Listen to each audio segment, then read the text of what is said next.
To keep pace with the ever-changing landscape of marketing and advertising, let Clark Print Shop help you spot the trends and keep you in front of the pack with all your color printing needs. From business cards to invitations, menus to mugs, we can print anything you need on paper or your choice of over 3,000 promotional items.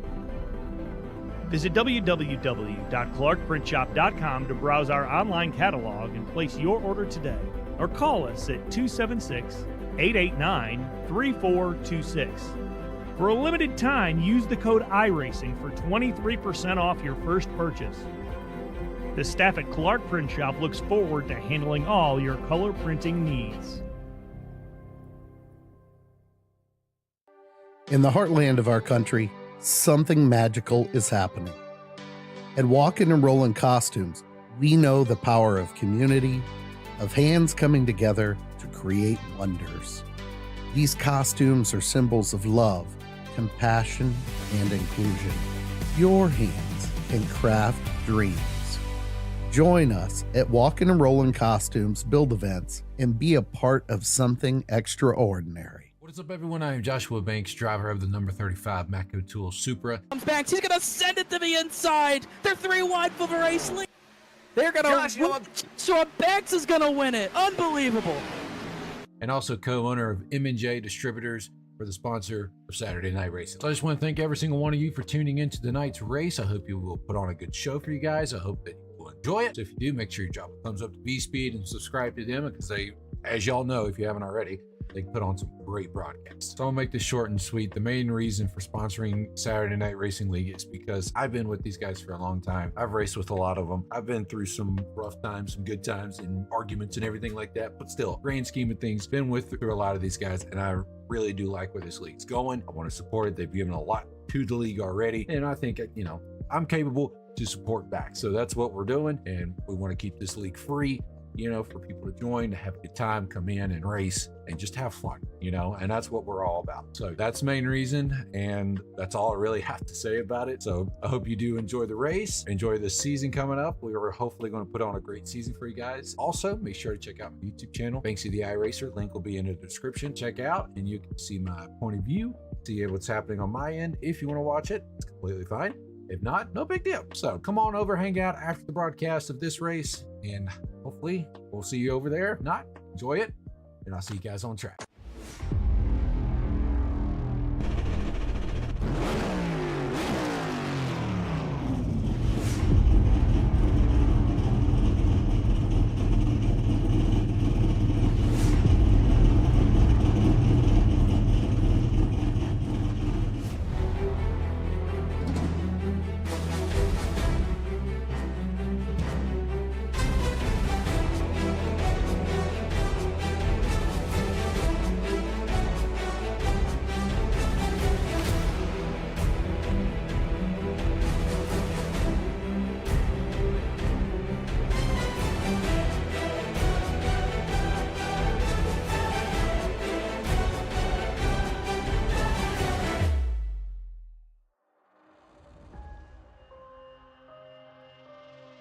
It's time to go short track racing for week number 9.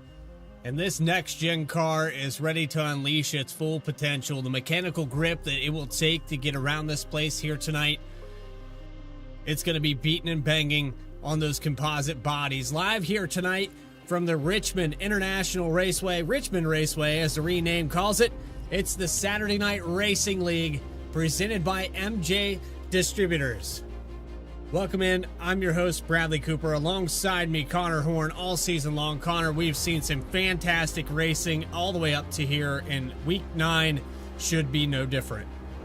Yeah, this one shouldn't be any different for sure. It's kind of been a tale of two halves of the season. You got Bailey Turner, who goes 4 for 4 in the first 4 races of the season, wins 4 races in a row. Since then, the last 4 races of the season, we've had 4 different winners, 3 of them on fuel mileage, partially. Chambliss at Atlanta, Travado at Canadian Tire, Donald Kite, his first win at Talladega. Last week, different story. Seemed like Bailey Turner had it wrapped up late after Jeff Wright had dominated. Or late yellow comes out, have drivers stay out, old tires.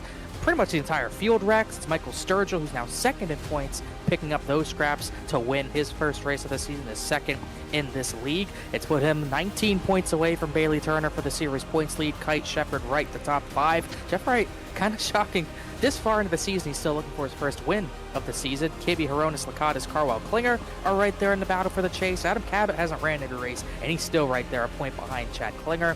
And then you got other guys. Happyak, he's been fast. He's not getting the finishes he deserves. Belkey's back there. Servato's back at 20th. He won't be here, I don't believe, tonight either. I believe he just recently got engaged today. So congratulations to AJ Stravato. Another one getting engaged. But he's a winner Canadian. It's in the water. It's just in the air, I should say. But he's back 20th in points. But that driver, Nick Hapiak, one driver outside the top 10, will definitely be looking towards. Also, the drivers who aren't even in that points picture will be looking towards, like Joseph McWhorter, who's well down the order as we come to Richmond, Virginia for the 4th race of this at this track in this league. 3/4 mile racetrack, very short, high banked. You'll see some side-by-side action throughout the entire field with 14-degree banked turns. But that turn 4 exit into a trial is going to be really tough. We're going to see a lot of drivers struggling for grip, especially at a turn 4.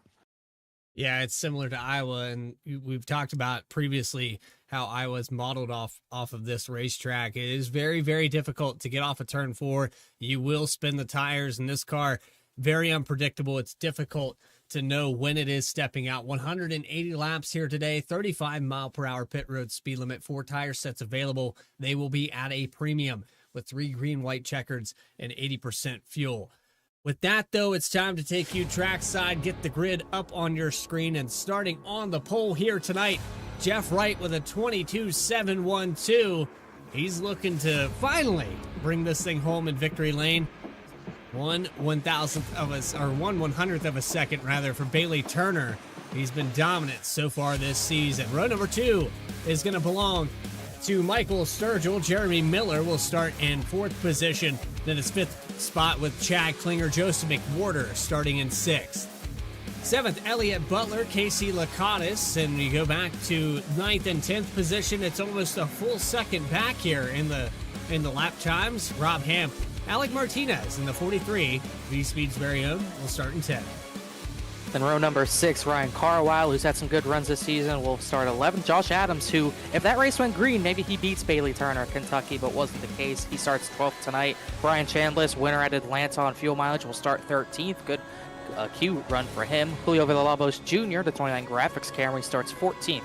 Dakota Floyd got his 2nd win in the Challenger Series in 3 races. He'll start in the 15th position. Nick Hapiak, 13th in points, will start 16th. Ray Massey, who has a few wins in this series, he will start in the 17th position. Donnie Kite, Talladega winner, the Juicy Spider Studios Ford Mustang, will start 18th. And rounding out the top half of the field, Angelo Hronis, who had led 22 laps at Kentucky. He starts 19th today, alongside Logan Throkill at 20th. 21st spot's going to go to James Lehman and Austin Belkey in 22nd. 23rd, Caleb Weekly with Rob Tinton in 24th. 25th, Nick Wood with Stephon Davis in 26th. Then you have Brandon Wallace in the 99, Mike Sturgill. Well, that's second in points. His father in 28th position. Then it's Kenny Kibbe and J.R. Shepard electing not to take times. Max Kost and Eddie Trejo, 31st and 32nd. Matt Shinosky, Broderick Baklavic. I still struggle with that name for whatever reason. And Christopher Hodges rounding out your field here today. So it's a little out of the ordinary that Jeff Wright is on the pole. We've seen a lot of other drivers up front, but it's been the 24 of Bailey Turner that's really been dominant. And we changed up this car. Jeff Wright said he didn't like it. Well, he's finally, I think he's coming to here. Yeah, we'll just have to wait and see. He's usually pretty quick at this track specifically, so if he's going to get his first win of the season, I think tonight could be the night. Well, let's find out here for race number 9 of the season, season number 4 of Saturday Night Racing League, and we're live from Richmond Raceway.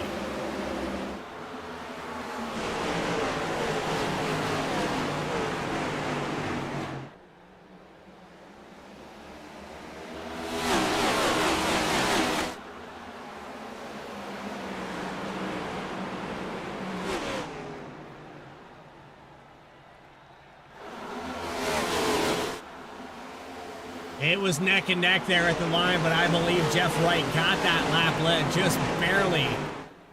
I mean, we're talking hundredths of a second, just like their qualifying times. And here comes Bailey Turner in the background. Rob Hamp's around on the backstretch. Nobody hit him. Some drivers got damaged. That 6 of Josh Adams looks pretty banged up from that. Looked like Hamp got loose and overcorrected. Even I think Martinez has some damage as well. That 6 car is pretty dinged up. And yeah, some right front damage on the 43. So a little bit of damage, but that could have been much worse. That was around the 10th position there for the 6. He spun. Yeah, Rob Hamp spun. He was last time by running literally in the 10th position. He got Martinez for that spot in the 1, but then just like he lost the back end and overcorrected. Martinez and the 6 got put in the wall and hit each other, but that could have been literally at least a dozen cars. That was wild. Let's back this up on the VSPEED instant replay and try to figure out what happened here. Starts with the 4 car, and we'll back this up even further. Right here. Hamp gets clear Martinez. A little sideways there, just overcorrect. Nowhere for Martinez or Adams to go. Chambliss, I don't know how he didn't get any damage in the 9 car. He was incredibly close, as I think was either Happyack or Ray Massey. On board with Ray Massey here through this. Oh, God. Oh, man. I don't think he did hit him. Yeah, he might have. He has a little scuff on the left front, but that looked like it could have been a lot worse. Well, we saw this in the Challenger Series, and if you're just tuning in, we run 2 series here. We have the Challenger Series at 7:45, and then we follow up, and some of these drivers run both. But there is a cap for the iRating in the Challenger, and coming over here, it's a different ball field altogether. The average over tonight and at Dover was around 2,400, I believe. Here tonight, it's up close to 4,000. The talent level a little bit higher in here.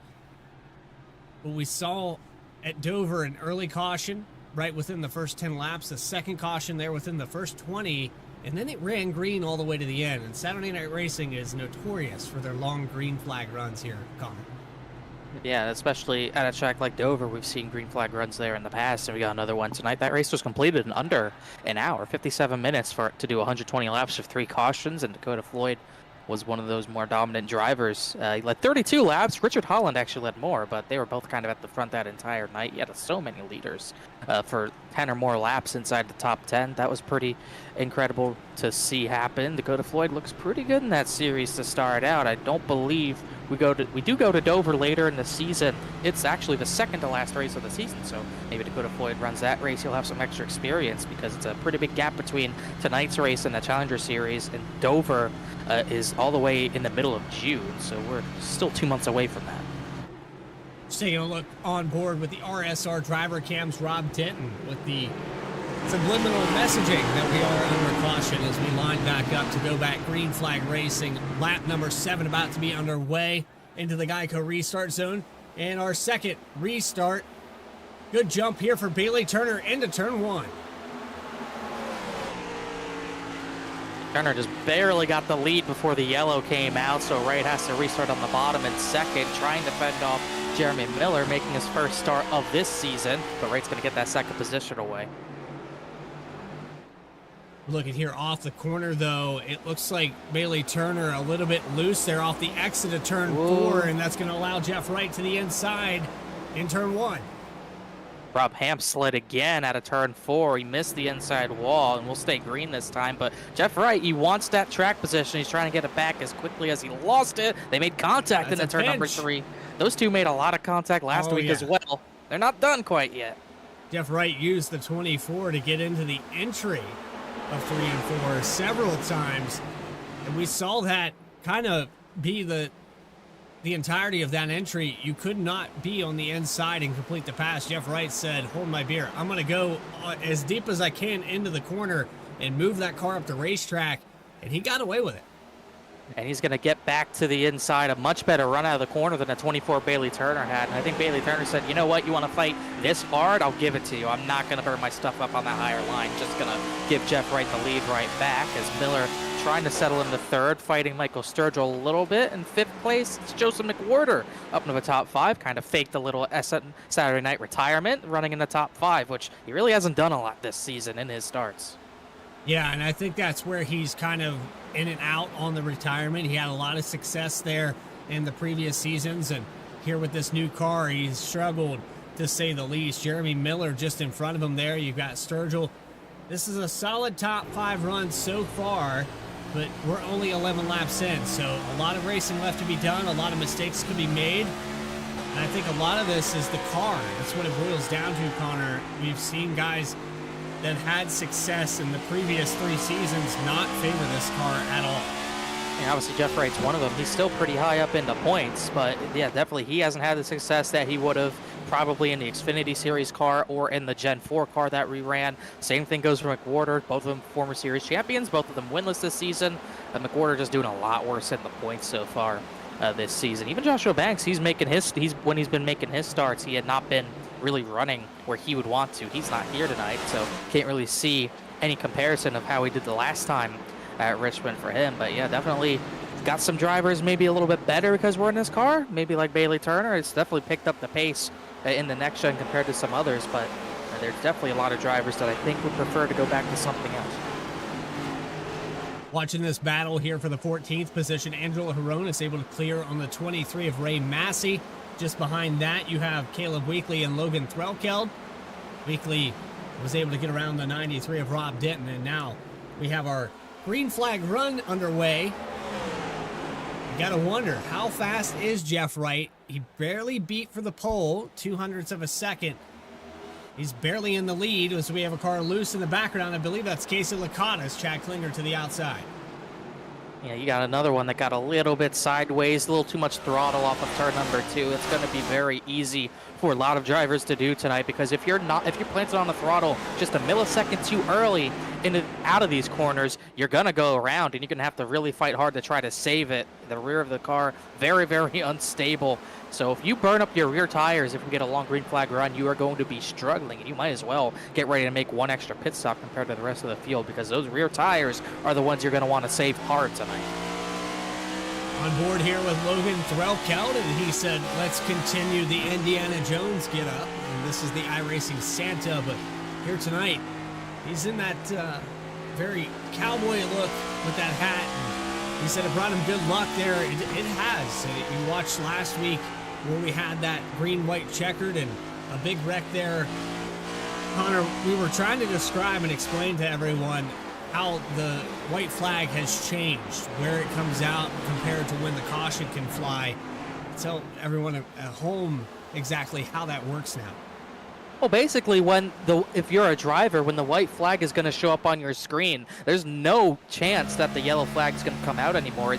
And before this most recent update, that yellow could come out borderline even after you would take the white flag and cross the start-finish line. So in their latest update, they basically put an end to that. So whenever that white flag shows up on your screen, whenever the flag man in iRacing starts waving it, you're pretty much on the white flag lap. No yellow can come out. No crash can trigger any sort of yellow. So it really changes how much you're trying to push to the line to get to that white flag sometimes.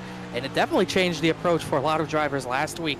Everyone expecting the yellow slowing up didn't come out, really changed the impact and all the finishing results from the end of the race. So that's something maybe we have to look at tonight at a short track. We'll have to wait and see, but definitely a unique situation that happened at Kentucky. Kind of contributed to Michael Sturgill getting the victory, Bailey Turner getting a poor finish out of it, but definitely kind of shocking to us and even the drivers and everyone watching. Was definitely shocking the yellow didn't come out, but that's part of the new update. We're watching this lead battle. They have single filed out pretty much all the way back to 15th, 16th position. Jeff Wright still defending against Bailey Turner, lap 21 for the number 48. He'll continue to lead. You go back deeper into this field, it's Brian Chambliss in the number 9. He's got to win this season, but he's been quiet and falling out of the top 20 in points. He missed a couple weeks here. I know here with the chase format or playoff format, however we're going to run this, it's all about wins. But if you fall out of that top 20, I don't think it much matters. He's going to have to get another win or two to get back up here. Well, I think in a chase format, he's just going to have to get good top 5, top 10 runs to have a chance to compete for a championship, get inside that cutoff for the chase. I mean, he's still got about 6 races, including tonight, to get up there. Vegas, New Hampshire, Kansas, Charlotte, Bristol. We don't start the chase until really the middle of May. So if he wants any chance to get back up there, I mean, that win at Atlanta's great on fuel mileage, great and all, but definitely need to get some top 10 runs consistently on the board. Otherwise, he's not really going to have a chance. He has a lot of ground to make up already.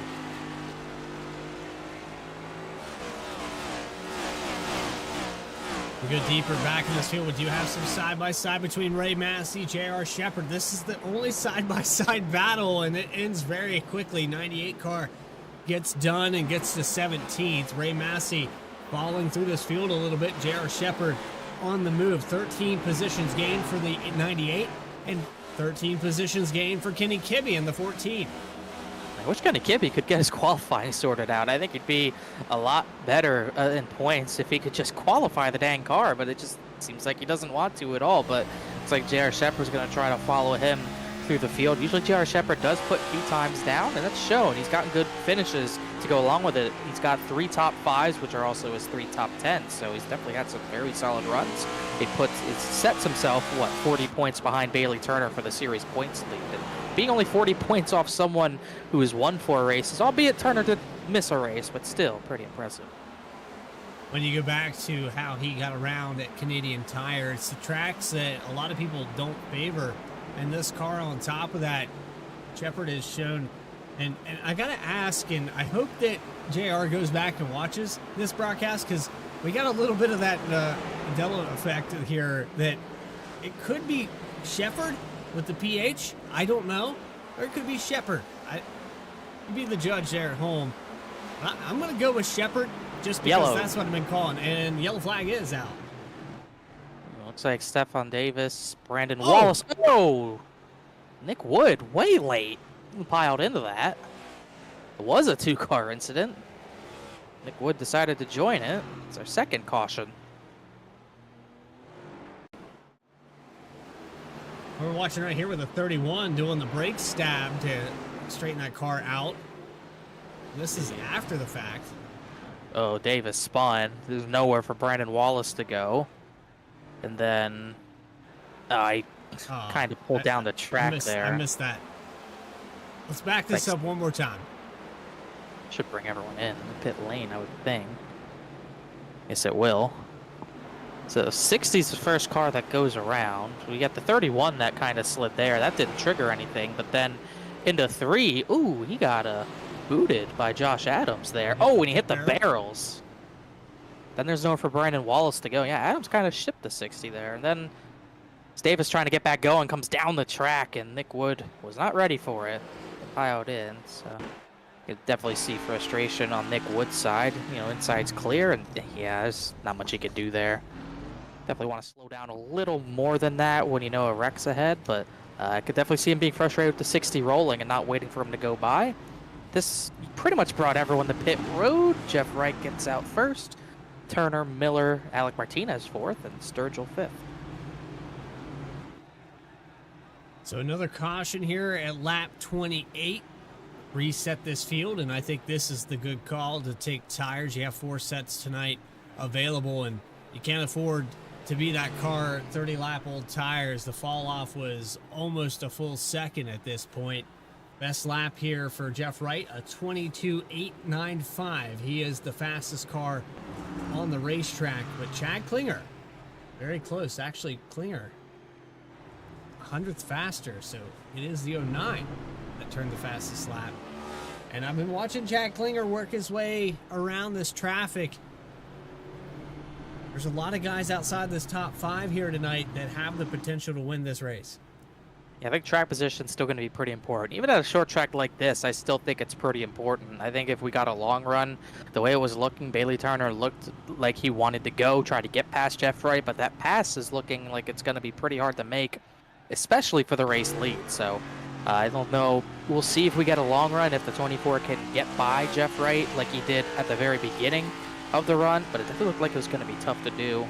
I think Bailey Turner is a little bit faster long run than the 48. I think Miller has some pace. Martinez, Alec Art always has pace, but he did have to repair that damage. Got back up to 4th on pit stops. I think he'll be a threat tonight for sure.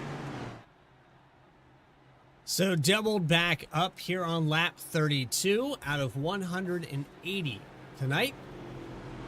Jeff Wright still your leader from the pole. Bailey Turner front row has stayed the same. Jeremy Miller up 1. Alec Martinez up 6. As we get set to go back, green flag racing from Richmond Raceway. Here we go. Race number 9, back under green, and not a good restart for Bailey Turner. No, he had to fend off Miller a little bit there. Just had to make sure he blocked the bottom of the racetrack off so he could stay in the top 2 positions. Martinez going to try to get around the outside of Miller for the 3rd position. Maybe a little 3 wide in the back. I think Villalobos is dropping back right now. As looks like, I don't think he had a black flag. Just a really poor restart for him. Whoa, here goes Elliott Butler in front of the field. He saved it. Oh, he clipped J.R. Shepard. Caution's out.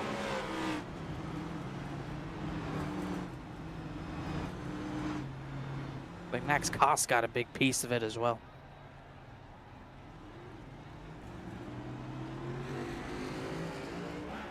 Had to use Third all of caution. those Napa brakes there.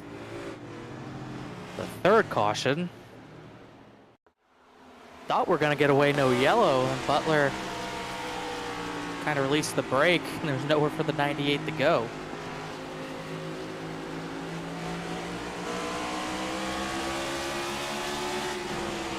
Don't see anyone pit here. We're going to replay. It looked like Elliott Butler kind of lost it somewhere. The area is sliding, overcorrects, saves it with the brakes, hits the 98, and then Max Koss slams right into him.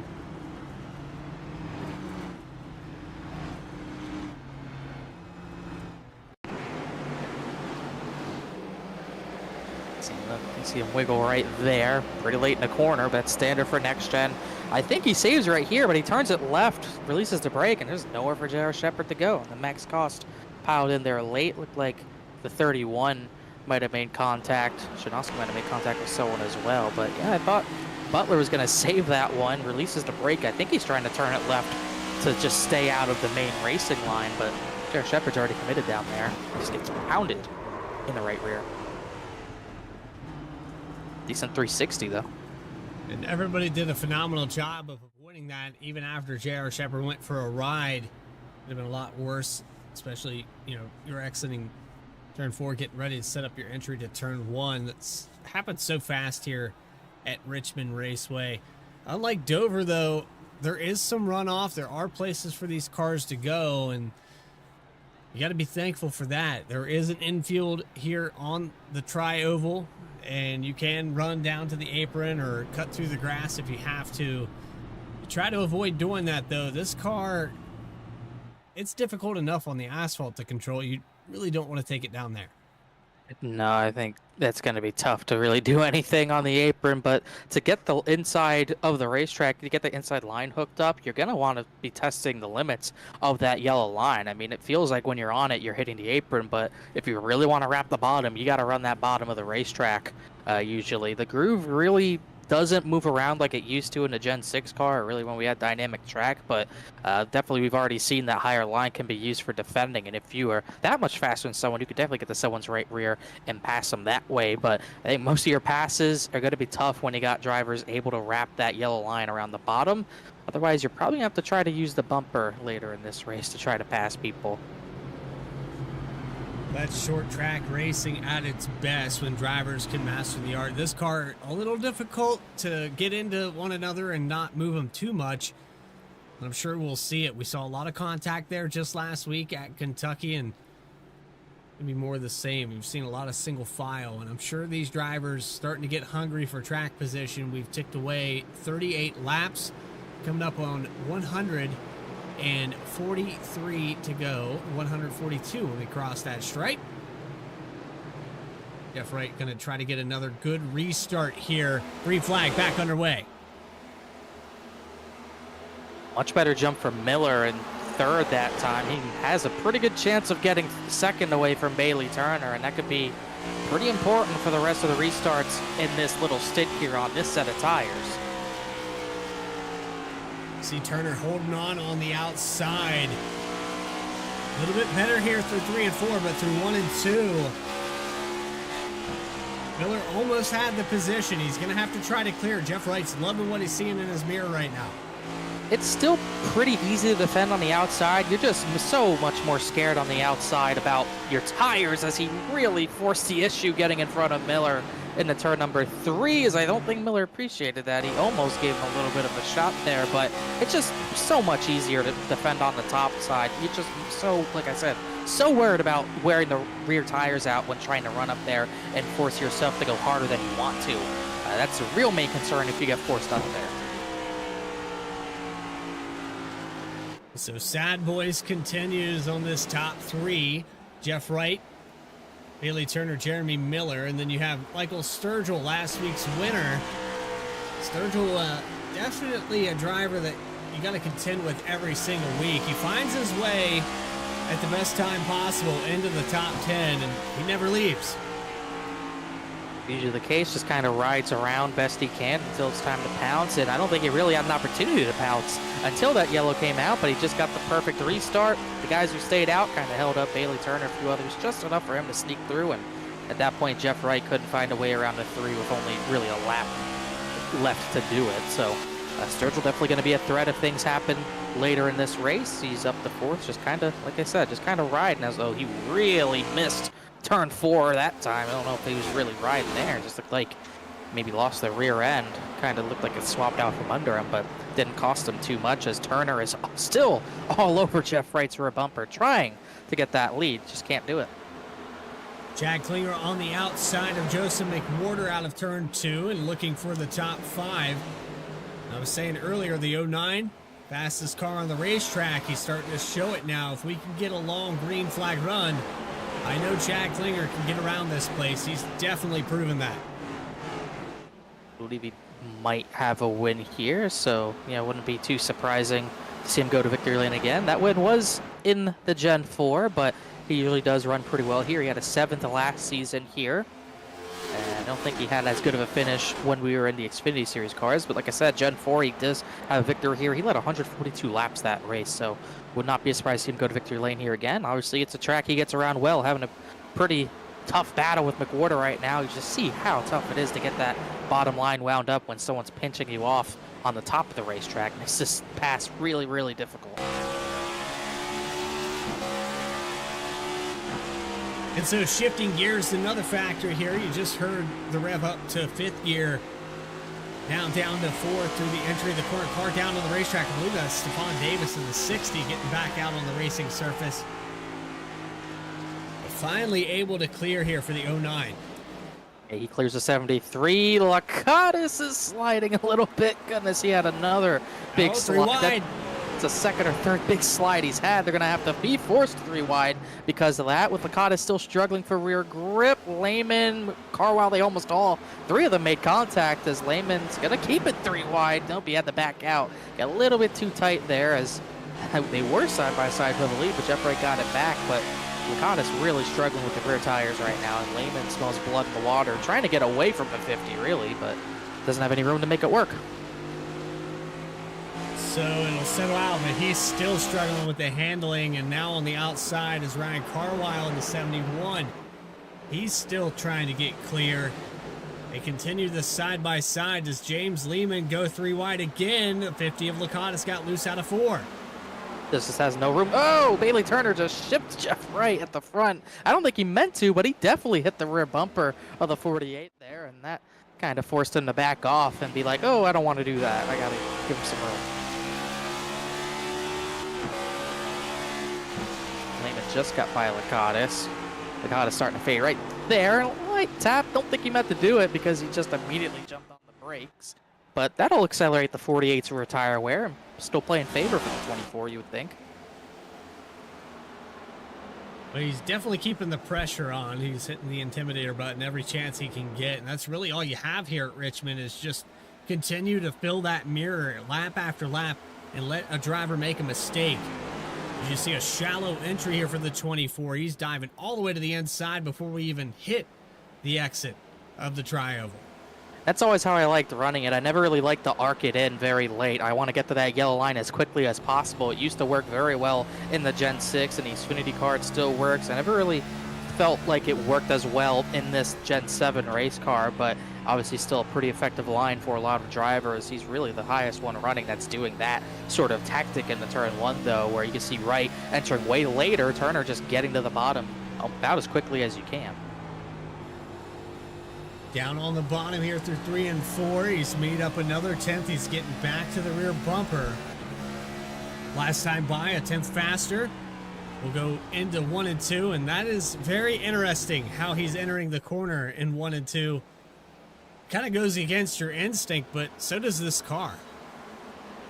I mean, this car makes you kind of do things you never really wanted to do, but it's definitely working. He's just getting into a corner, especially in 1, so much better than the 48, and he's not giving up much on exit when he's doing that at all, which is probably helping his rear tire wear a little bit. We'll see how it does on the fronts, but you can see how much ground he makes up on Jeff Wright. Gets to his rear bumper just at the right time. Tapped the wall on exit a little bit there, but he did not lose that much, as Licata had another slide at him too. He is probably struggling with the rear tires more than anyone else in the field.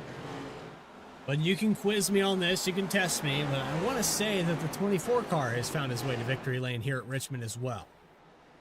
Let's see, I don't think he has. Season 1, Chad Klinger. Season 2, Joshua Banks won that one, leading 37 laps. Bailey did lead the most laps in the Season 2 race, but he did not go to victory lane because of differing strategies.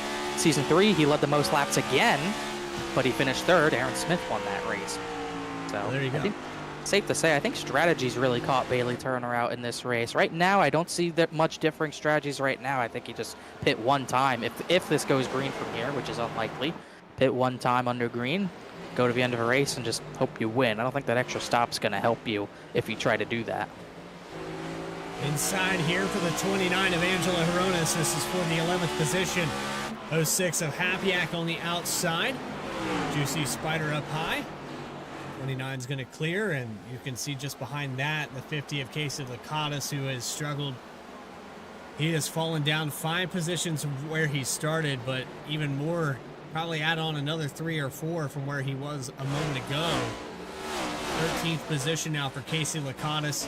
You can see Alec Martinez also struggling. He got some of that damage repaired. The 43 car, you said, usually has pace. I think the damage maybe set him back a little bit. I'd be surprised. The only thing I could think of is that maybe it knocked the toe out so bad that it's just affecting the handling. But I know for sure, just based on being in discords with him, he hates this track. I'm kind of surprised he's running it, to be honest. But he restarted about in the 5th position, and you're definitely right on him just kind of fading. He's all the way back in 14th. We know usually when he runs races, he tries to hard save the tires and charge late in the run, but seems a little bit too far to drop back to do that. So I definitely think he's struggling just a little bit, as Bailey Turner's still struggling to get that race lead. He looks to be inside every 5 laps or so on Jeff Wright, just can't do it. Josh Adams, J.R. Shepard, both these drivers have been in crashes, both of them kind of getting back through the field together, as looking at the battle for the lead. Bailey Turner's once again back to the inside of Jeff Wright. He gave him a little love tap at turn number 2. Now they're side by side once again. We're 61 laps in, and these two have been even the entire night. Picking up right where they left off at Kentucky. It was a hard-fought battle. We'll go back on the instant replay and take a look at this little tap here. Gosh, Jeremy Miller just tried a line I've never seen before. Right there, maybe a little bit of a tap, I think. Right there, you saw a slight tap there.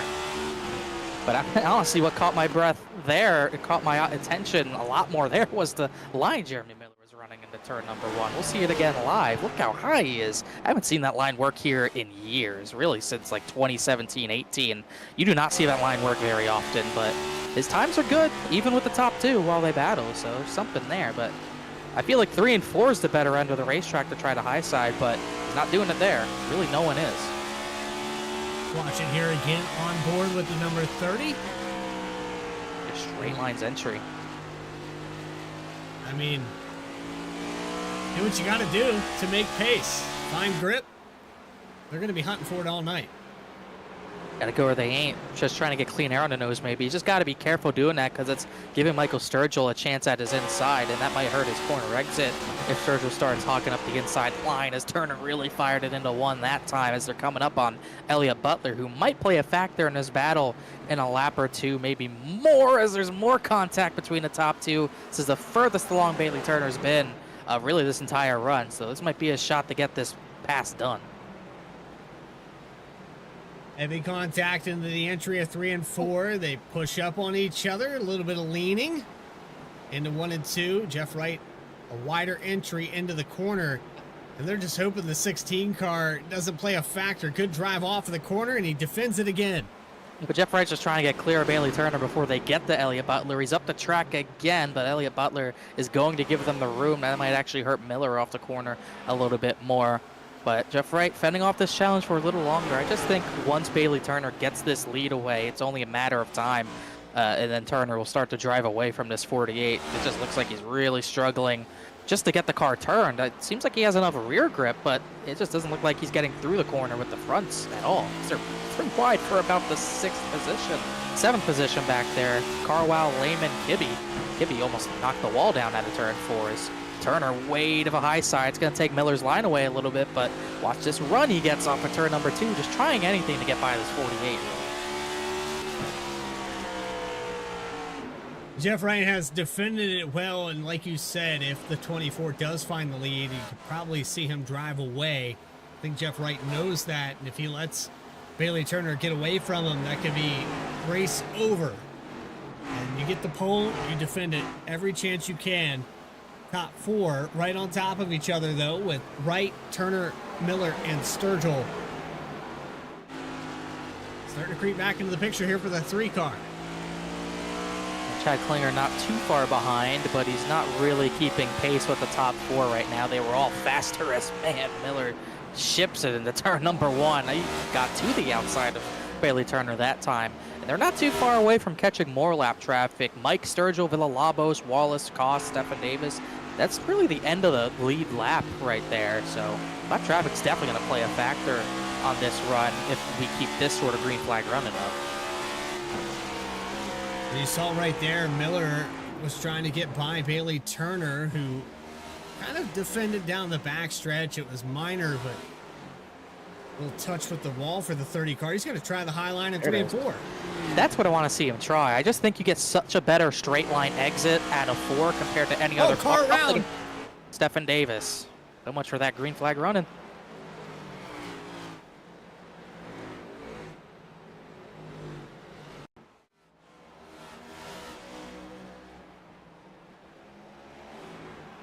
Fourth caution, probably see another set of tires.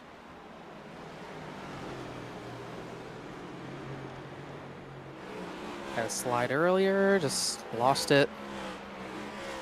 And, ooh, he hit the outside wall pretty hard that time.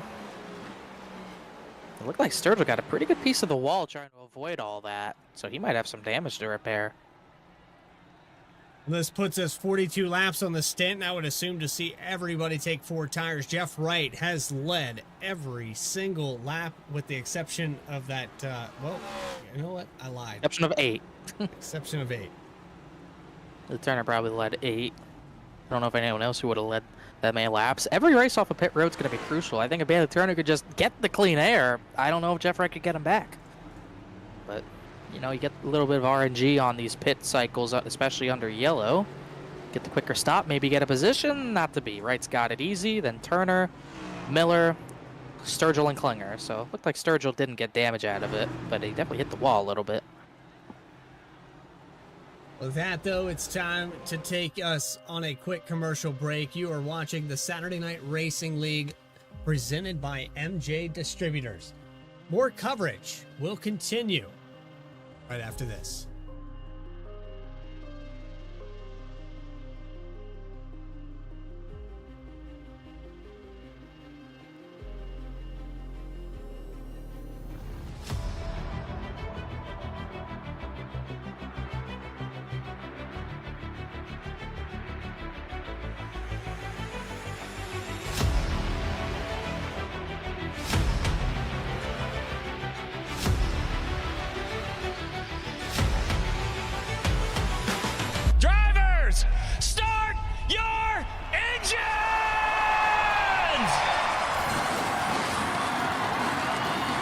And for the first time this season, the Saturday Night Racing League, presented by M&J Distributors, is underway at Daytona.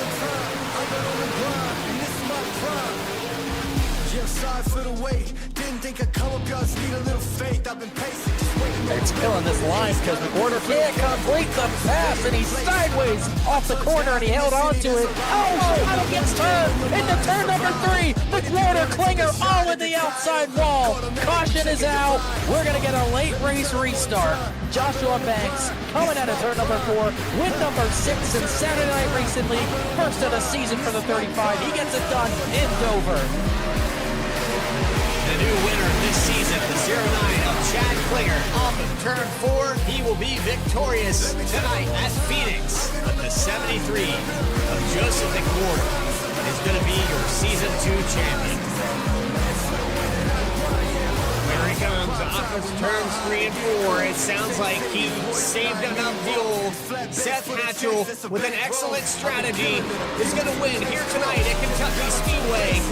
Banks takes him 3 wide down the backstretch for the lead. Look at this, 3 wide again. The top 3 still 3 wide for the lead. Banks on the inside, right in the middle, Kevin on the outside. I can't believe what I'm watching right now. Let me tell them one time, I've been on the grind, this is my prime. Let me tell them one time, I've been on the grind. Pull those belts tight. You're watching Saturday Night Racing League, only on VSPEED.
Drivers, start your printers.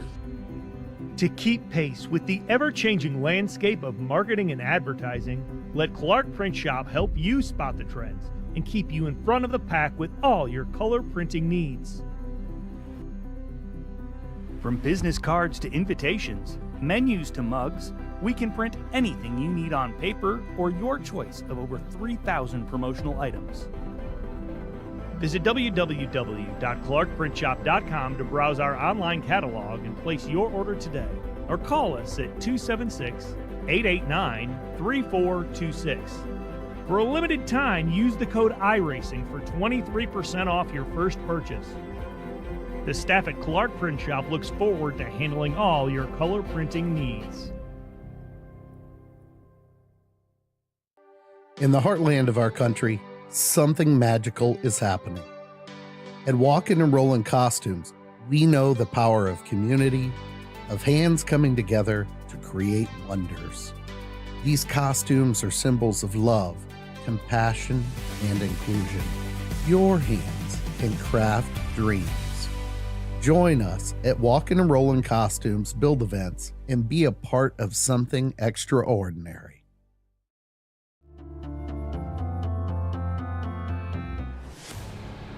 Welcome back here to Richmond Raceway, and we had a little stint there of about 2.5 laps, and Jeremy Miller has found his way into second spot. He got around Bailey Turner on a restart, but we're doubled back up, ready to go back green flag racing.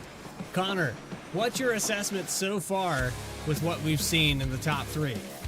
Oh, hard to pass over the lead. Jeff Wright's kind of been the roadblock a little bit tonight. Fast enough to get pole, but not fast enough for long runs to pull away, so Jeremy Miller might give him as tough a challenge yet. He's going to be pretty darn aggressive. Yellow was for Rob Denton crashing, by the way, but no one else involved. Green flag's back out. Let's see if Jeff Wright can defend the 30, or if he even needs to. Not a good restart. Turner's going to have a shot at second place trying to get it back. We'll try to rewind there and show that replay that happened just a moment ago. It was with Rob Denton in the number 93. We're watching here for the 5th position with the 09 of Chad Klinger to the inside.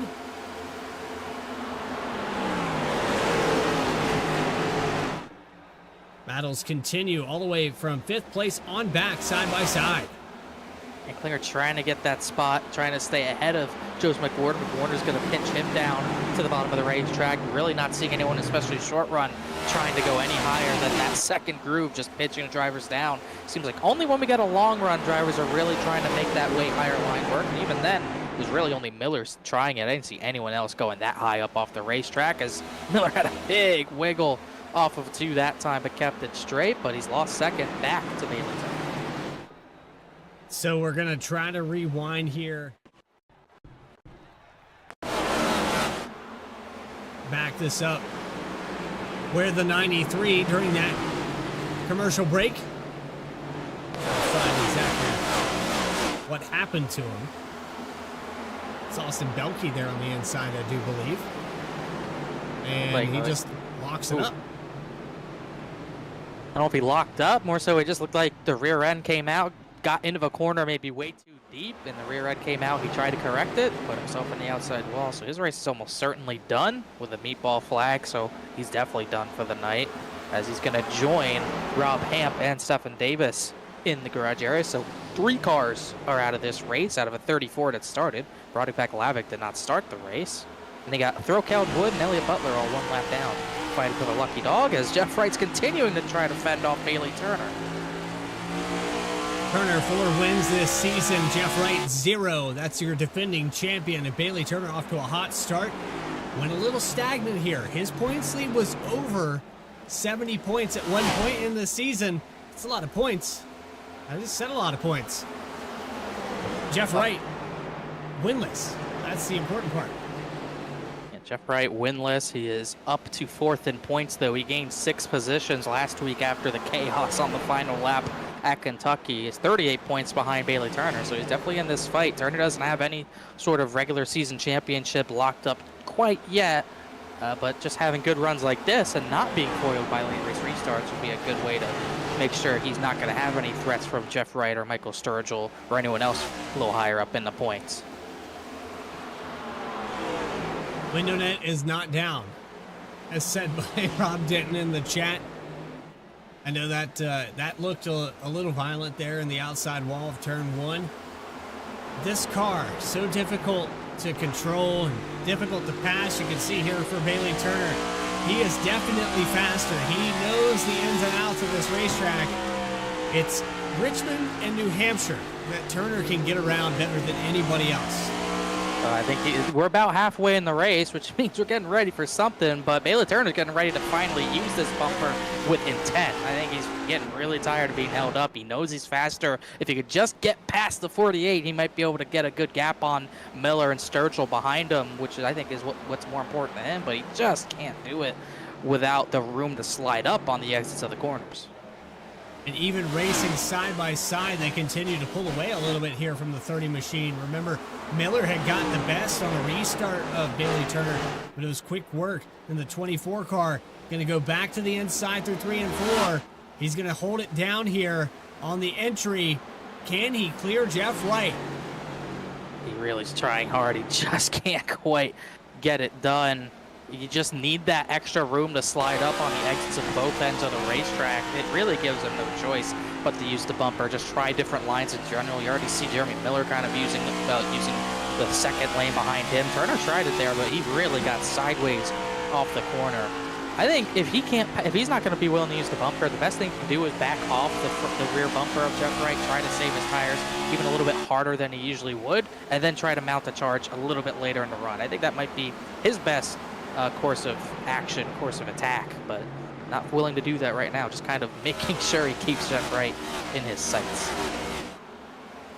And a shout out back again here for Kenny Kibbe from 29th up to 7th as he goes to the inside of Ryan Carlisle trying to clear that 7th position. How about Kenny Kibbe in the number 14? You said it earlier, if he could just qualify this thing into the front, he'd probably end up in the top 3. I think eventually he'll get to the top 5. We'll see about top 3. I think those top 3 have really been there for a long time. Really, no one's had any fight to. Really, Michael Sturgill's really been the only one close to getting into the top 3. Just hasn't been able to. Lehman had a big wiggle there, but kept it straight. But it's really these top 4. I mean, those 4 have been. Even Chad Klinger's been 5th for a long time. Really, no one. McWhorter's been 6th. It's been very stagnant at the front. That's just how hard it is to pass. I mean, everyone's so on top of each other with a car that's kind of a spec car in ways. It is fixed setup, so it's even more like a spec car, but it just makes it that much harder to pass when everyone's so even on pace. Running on board here with James Lehman in the 9th position, watching this battle between the 14 and the 71. Carlisle and Kibbe have been side by side now. This is looking like back with the shout out to the number 2 machine, Reggie Ortega. I want to say the 15, who's watching vicariously, recently had a child, I believe. Those two went at it here the last time we were racing at Richmond. Alex Bell, I believe. Oh, Lehman in the wall. That was a big hit, actually, that time. He's been getting really sideways off the corners a lot tonight. That time, he couldn't save it from the wall. That was a pretty big hit directly to the right front. I would not be surprised that hurts his arrow. Kind of makes him back off a little bit. It's Angelo Horonis to the inside, coming out of turn 2. Kibbe concedes that spot in front of them. And the 05 of James Lehman. Tag with the wall. Sideways. Oh, man, there it goes. Caution's out at 100. Still trying to save it. Just can't get these long runs because it's just so treacherous on corner exit. When you don't save those rear tires, that's going to happen every single time. Now, this is a tight spot because you probably want tires, but if you pit here, and we'll restart with like 75 laps to go. If you pit here, you only have 1 set of tires left, so it's just putting a lot of drivers in a box. We're going to watch it one time, and I'm not quite sure why we have our driver camera up. Not sure how long that's been stuck. 360 just lost it. He's been pushing the limits with that rear end all night, so much so he couldn't get it back going even, but yeah, he's going to have to try to climb back through the field again. He was running pretty good. Started 21st. He was up into the top 10, but got to make up all that ground again. As not surprising to me, we're seeing strategy split. Drivers trying to save a set. Sturgill, Klinger, Dakota Floyd, Josh Adams, Happyack. So this is really going to split the field here. And a shout out to Dave. Happy birthday, Dee Dee. Gonna shout out Ray Massey's dad here for a moment. And I know you're probably out there watching the broadcast right now. If you are, lap 102. And we hope you see 102 and beyond that. I don't know if I want to make it to 102 here, Connor. Oh! Looks like Jeremy Miller got maybe second position. Couldn't tell. That was really close. I thought he got it, but it looks like maybe to Bailey Turner. Maybe Miller's got it, but it was really close. But I think Miller's got to be given that second position off the pit road, but it's not going to matter because you got a lot of drivers trying to save that set of tires they're going to have to get through. Well, let's back this up one more time here on the VSPEED Instant Replay. Going to watch the 30 machine zip out of his pit stall, and I think it's by a nose here. But that's going to... Yeah. Really close. Now, I want to establish, and we do have admins on the racetrack, there is a rule with pit stalls. So depending on how many the 30 car entered coming into his stall versus how many he exited just now.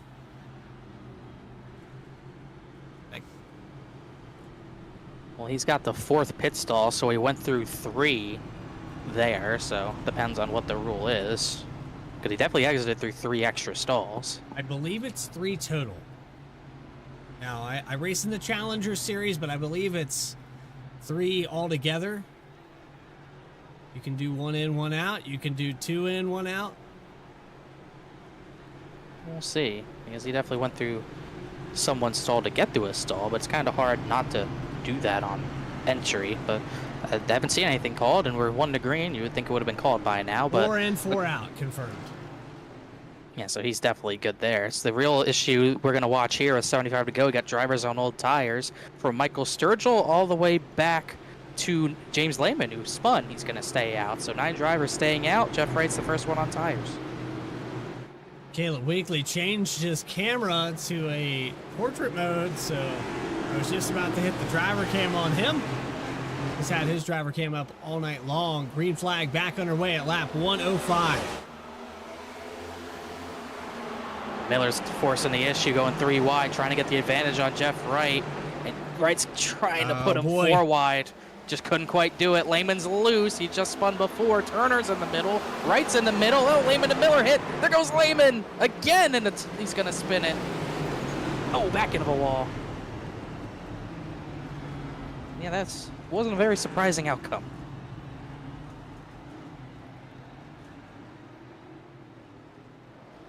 When you spin and you stay out on that same set, that's going to be trouble. Didn't see who hit who, him or Miller. Caleb Weekly got a big chunk of that, but Lehman definitely got the worst of it. Get a little jumbled up here, put in the middle, 3 wide. Kind of come together, but, 3 wide, it's going to be tight at a track like Richmond. Not much the 05 could do, but not much the 30 could do really either.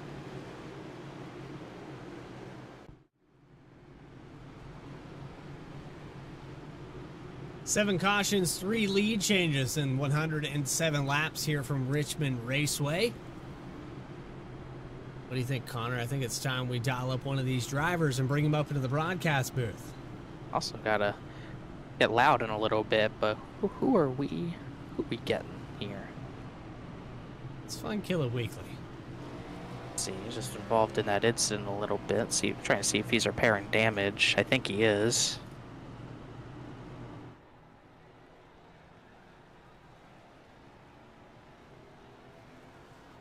Well, and then I think we go after Chad Klinger then.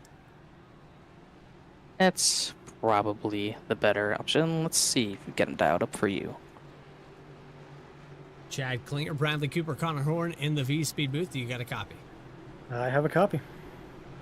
Well, Chad, you're sitting on a mixed strategy here. Half the field behind you is on newer tires, but you're up here in the top 3. You've had top 5 speed all night. Are you going to be able to snag away that lead from that teammate, though, on the inside? He's really good at this track. It's going to be difficult. I don't foresee us winning on this strategy. We're just kind of hoping for cautions later on. But if it does go our way, I hope I can battle Sturgill and have a good finish for it. I remember back here just a season ago, I believe it was a missed shift that ended this race, but we know that you can get around this place. You've had solid finishes prior to that, and this car, difficult to get around, though. It's been a heartbreak for a few people. Yeah, definitely. No missed shifts today because it's sequential, so hopefully we can go to the end, have some cautions later on, and have it go our way. All right, Chad Klinger, second place on this restart. Good luck out there. Thank you. Well, Connor, you heard it there. It's one of those mixed strategy races. Looking forward to possibly having late race cautions. This place breeds them. We're getting to the later half. What do you say we ask him to find that volume knob for this restart? Better turn up quickly. All right, well, let's do it right now and get loud. Presented by FireStorm Racing. Green flag, lap 110.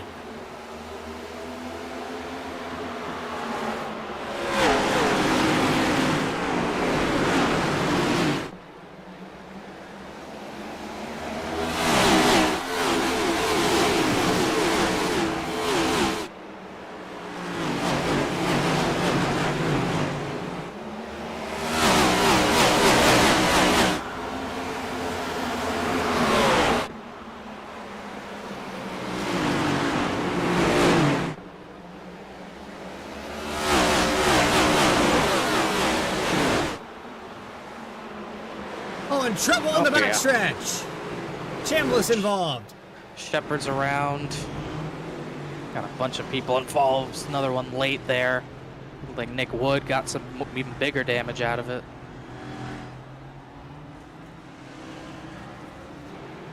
Well, that was Get Loud presented by FireStorm Racing. But let's get replay here on VSPEED. 3 wide again. Looked like they were trying for. I think Happyack kind of pinched Kibby, thinking they were maybe 4. Kibby got a big chunk from the 9 of Chambliss there. Then Shepard got spun. Shanoski, Happyack. There's Nick Wood where he got the damage. But you kind of sense that, especially on a short track. You know, whenever you get people on different tire strategies, this is always everyone's biggest fear. And it almost always happens. So I don't think there's much anyone could really do there. I think Happyack might have thought they were 4. Really no room.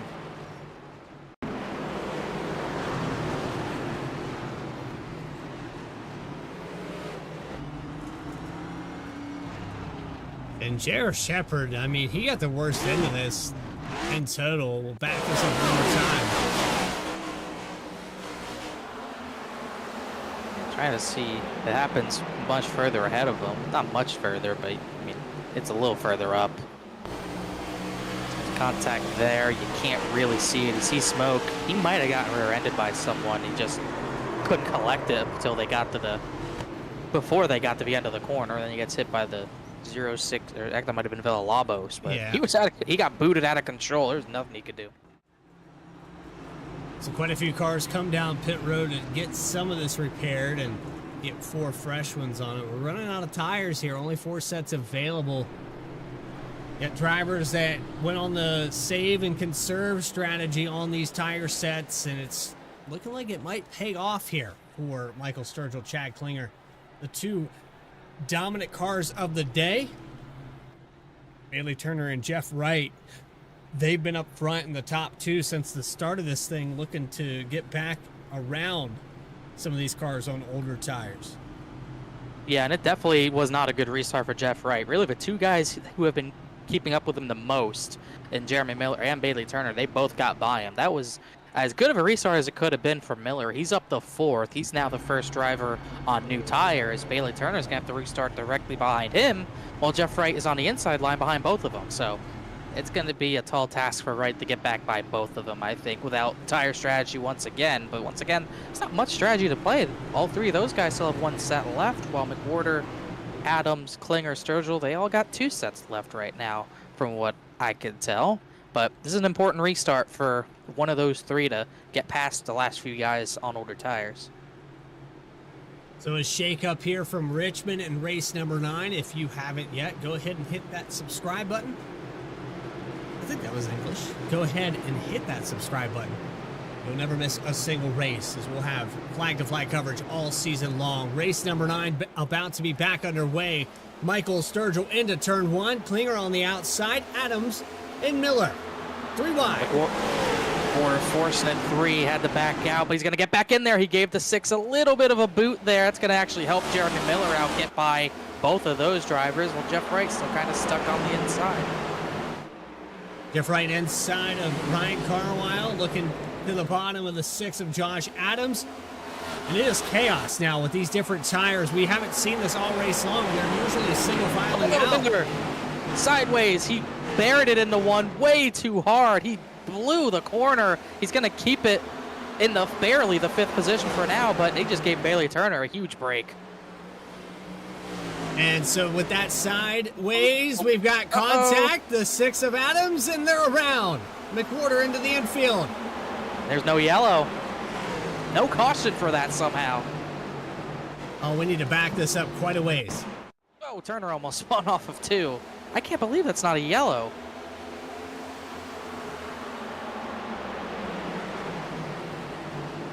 We're backing this up quite a ways here. You're seeing the shot there on the 6 car. It's been aggressive racing here for McWhorter. We're going to watch Miller in the 30 machine in just a moment go way outside. He got sideways on the entry of 1. Yeah, he has the advantage. I think he's just trying to beat Bailey Turner to a corner. Just blew the corner, went way too fast, and he took the entire rest of the corner to collect it. And this puts him in a 3-wide situation that neither Josh Adams or Joseph McWhorter wanted to be in. McWhorter's going to try to gas it up hard. He gets a little sideways there, back into Josh Adams. Then Jeff Wright kind of boots him, finishes that battle off. And I guess McWhorter's far enough off the racing surface that that does not trigger a caution, which is shocking to me. So his bad luck continues. The 6 of Josh Adams lost some track position too. Bailey Turner is definitely the winner out of this because now we got someone sliding. Eddie Trejo slid in 2, but he saved it. But I was going to say that this benefited Turner because now he's the furthest one up on tires, but he's still struggling to pass for the lead. Jeff Wright following suit. He's working his way through this traffic. McWhorter all the way back now to 27th position after that 360 on the tri-oval. Brandon Wallace and Eddie Trejo side by side, but Bailey Turner takes over the top spot. Finally finds himself in clean air. And I think this might, if we run to the end, this might be all she wrote. It's going to be tough to beat him, I think. I don't know if Jeff Wright has the long run pace. He might have be even with him short run pace, but I still think the 24 is just faster than him overall at this track. I don't know if he's going to get him. Talked about the laps led and how well he did in previous seasons, winless here at Richmond. We can chalk this up to strategy, and Bailey Turner's been on the flip side of a lot of these 2-tire calls in the beginning of this season. I think he kind of applied what beat him last year to this year, and it's paid off. This season, raw speed overall, but a lot of strategy to get those 4 in a row. Looks like he might add number 5 here.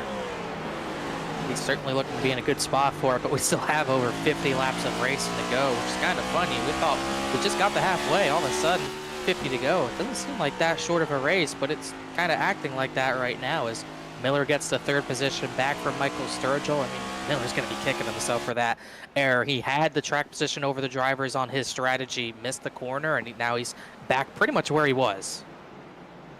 Miller definitely a top 3 car as well, and you had Sturgill who stayed out on those older tires. Be interested to see what the strategy is now. These drivers staying out, we could technically make it on fuel for the drivers that came down pit road and burned that set of tires. This is a weird situation to be in if you're, Sturgill, Klinger, and a few of these others that are 54 laps on this stint. And the problem for those guys who did not take tires, if this goes green for like 20 more laps, this is really not going to end up working for him. And as I say that, the caution's out, so that's pretty much exactly what they wanted. Brandon Wallace is around down the back straightaway, as is Eddie Trejo. That's yet another caution, maybe our 8th.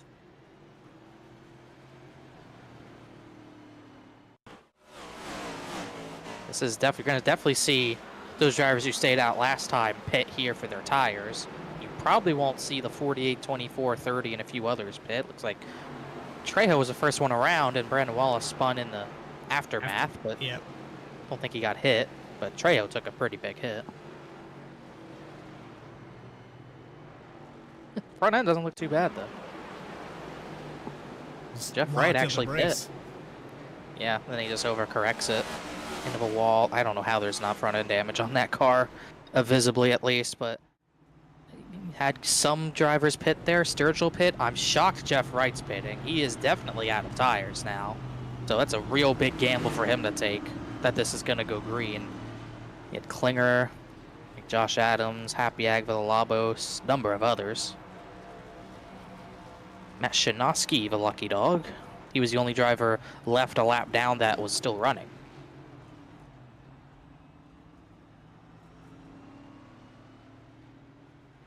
Well, I don't have an answer for you there, Blend, but I can tell you that you are watching the Saturday Night Racing League live on VSPEED, presented by M&J Distributors. We're going to take another quick break, get a word from our sponsors. We'll have uninterrupted coverage for these last 60 laps here from Richmond.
To keep pace with the ever-changing landscape of marketing and advertising, let Clark Print Shop help you spot the trends and keep you in front of the pack with all your color printing needs.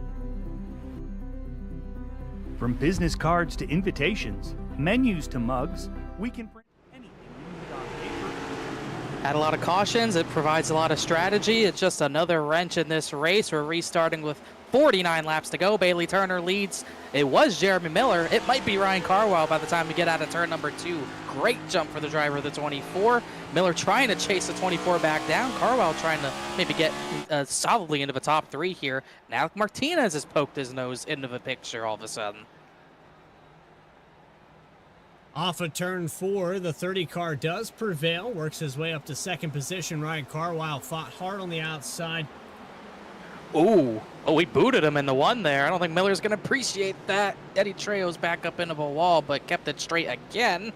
Gonna give Martinez a run for 3rd on Carwile. Looking back here with 3 wide here with Jeff Wright. Jared Shepard in the middle. Austin Belke just booted Ray Massey up the track. That's actually going to help the 48 through there a little bit. And Jeff Wright on fresh tires. He's one of few drivers who are out of tires now. He's betting on this going green, and it's not gonna. Joseph McWhorter again.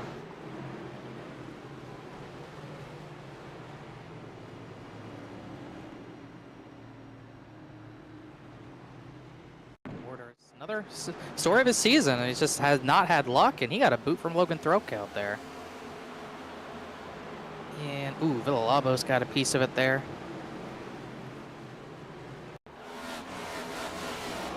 I think McWhorter's going to be happy with that. Throke held pretty far back. Looks to be inside. 73 kind of comes down. 12 kind of comes up. I'm sure they'll have a difference of opinion, and judging on what I'm hearing on the radio, they definitely are, but just story of McWhorter's season, just not getting any breaks at all.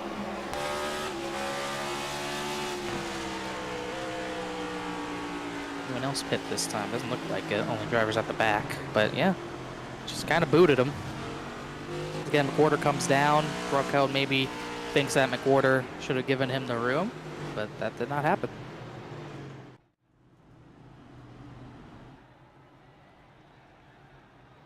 I'm going to remain silent on my VSPEED bias. Why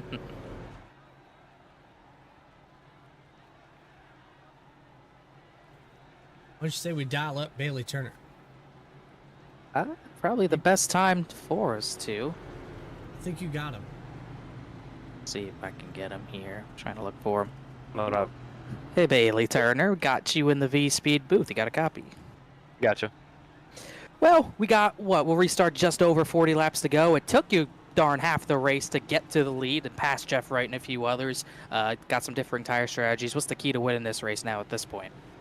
You know, it's going to be interesting. I think the mix of strategies, the mix of strategies will be interesting. I think, you know, if we get another 10 to 15 lap run, then maybe we come back down, but it's a tough call there. I didn't want to use my last set, and I know Jeff, I think, probably just used his last one if he didn't take 2 there, so yeah, it'll be interesting to see how those guys kind of get up through the field. But yeah, like you said, just finally got clean air. I tried to work over Jeff the best I can without doing anything dirty, and man, he made it tough to pass. He was Ryan Newman out there, so yeah, glad we finally got some clean air. Just trying to settle in and see what we can do. Yeah, we'll see what you can do. You're looking for your 5th win this season. We'll see if you get it, but there's a long way to go. Maybe we'll see you in a little bit, Bailey. Good luck. Appreciate it.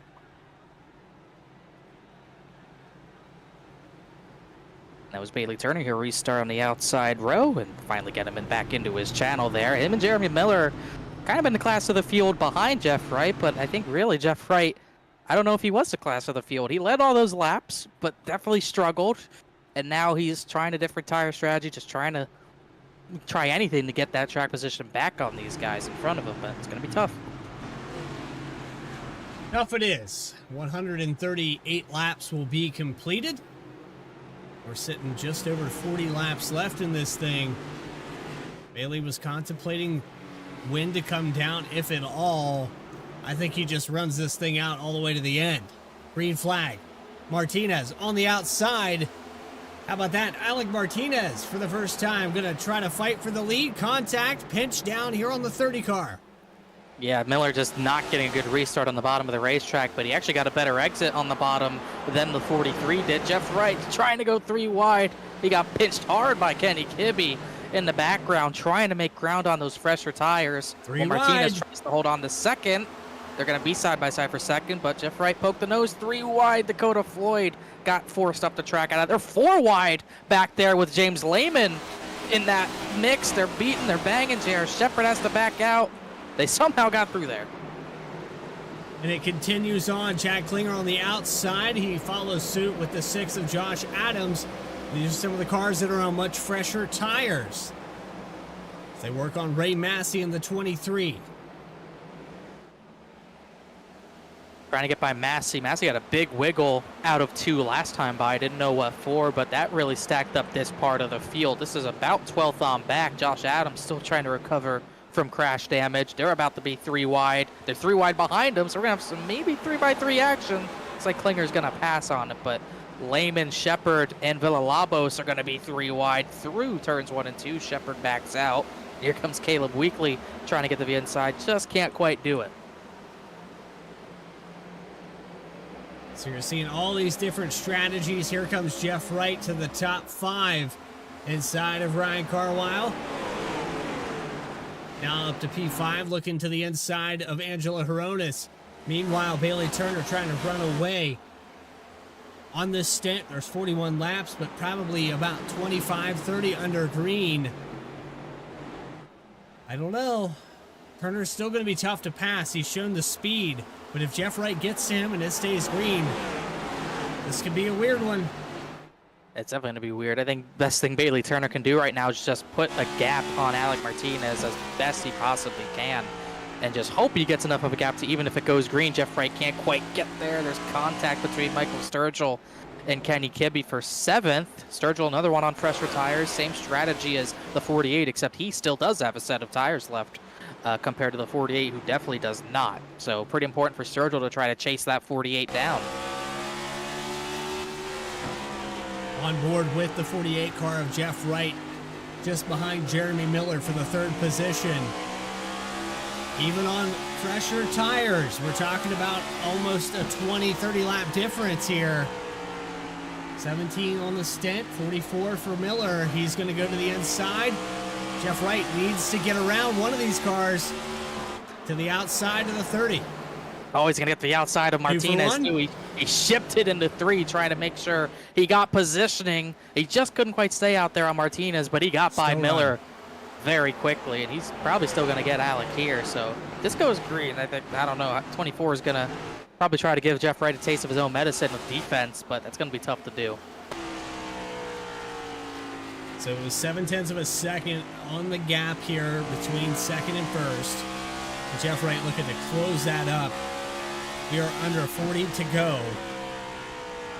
Approaching 30 laps left from Richmond. With all these different tire strategies, though, Connor, I don't think we stay green. It's going to be tough.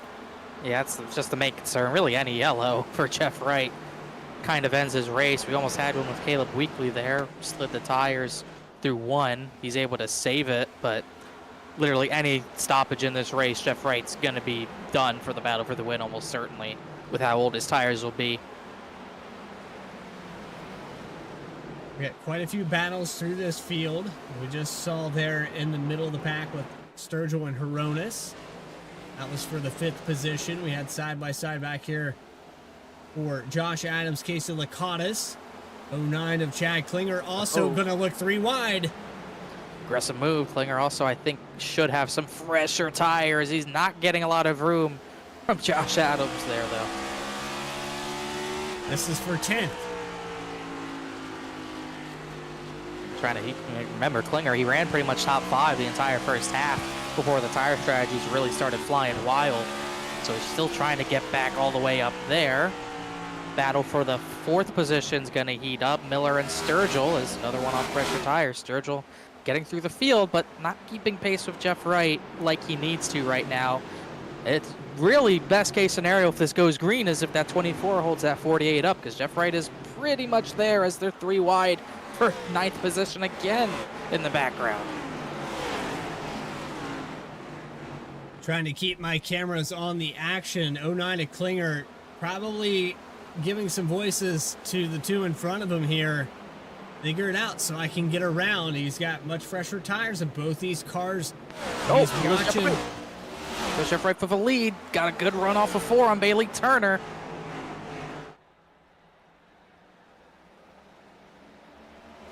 And now he's going to be in the same spot Turner was in for the first half of this race, just on the bottom, getting pinched down. But he's going to actually drive up into Bailey Turner in the middle of turns 3 and 4. And, you know, Turner, you know, we just talked about it. He was racing the 48 as cleanly as he could, and Jeff Wright gets up there, just lays him the door. So you think Bailey's eventually got to start driving him the same way he races him. But not quite yet, as they're almost sideways. A little too much.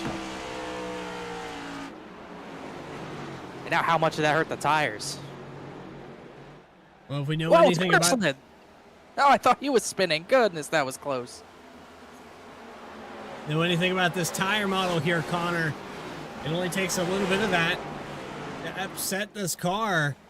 And you can see Jeff Wright off of turn 2, still trying to fight this thing. One slide, I mean, it upsets the tires for the rest of the run. Problem is, Bailey Turner did the same thing when he was in pretty good air, so I don't know how much better his tires. I mean, Jeff Wright was another 0.2 faster that time. Oh, Sturgill's wanting to go. He's all over Alec Martinez's bumper out. I think he did give him the bumper through turn 1 and 2. If not, he was darn close. But this, you know, what the 24 is doing, this is helping Sturgill big time. See how physical Jeff Wright gets this time by. He's on the right rear. He's trying to get the right rear of Bailey Turner. Turner's going to gas it up, make sure he can't get that move. Saying, if you're going to pass me, you're passing me on the inside or you're wrecking me.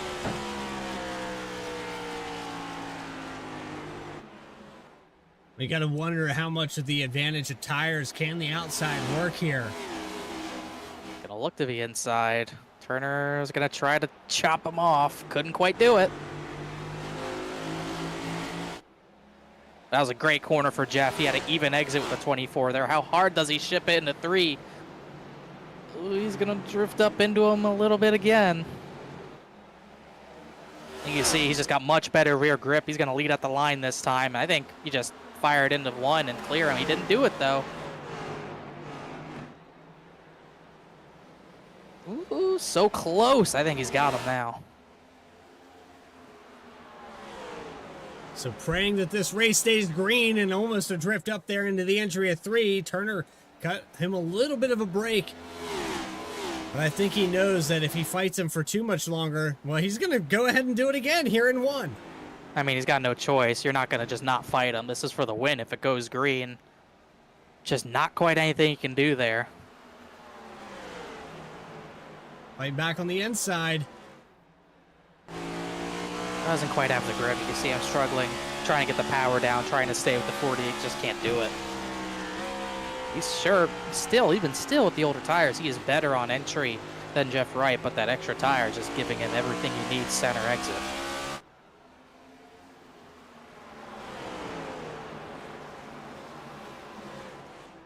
So under 20 to go here. Jeff Wright takes over the lead. Is this the one that puts Jeff Wright as an official winner in season number 4?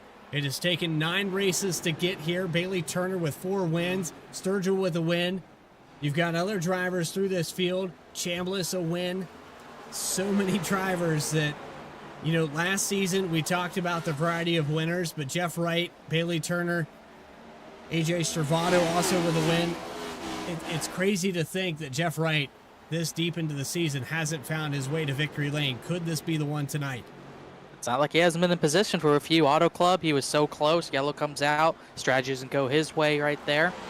Then Kentucky led all those laps. It didn't fall his way at the end of that race either. Almost got it given back to him, but just couldn't get Sturgill. It's not like he hasn't had speed, but he definitely hasn't had the dominant speed that he had maybe in the Gen 4 Xfinity Series car.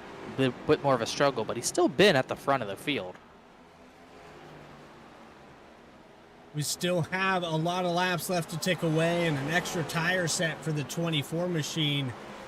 If we get a late race caution, it could shake things up. Looking here with the 89 of Austin Belkey, looking back at the 73 of Joseph McWhorter. This is for 14th position and damage on the front of the 73 car. We talk about flip sides of season success to season turmoil. And I think the biggest definition here, 73 McWhorter has just not had a good year. He just had nothing go his way. It seems like every time he's running at the front, something happens, gets involved in a crash, spins himself out, pit road penalty, internet issues, whatever it is. He's not getting the finishes he deserves. Almost every single race, he's had issues, and it's just another case of that where he was running top, really close to the top 5 before we had differing tire strategies. It's just all unraveled once again. He's going to at least try to get that 14th position from Belkey as Jeff Wright comes up on a little bit of lap traffic. Maybe that plays a factor, but it is Brian Chambliss, which won't give him any issues. So he is starting to pull away from Bailey Turner, and he's still faster than Michael Sturgill.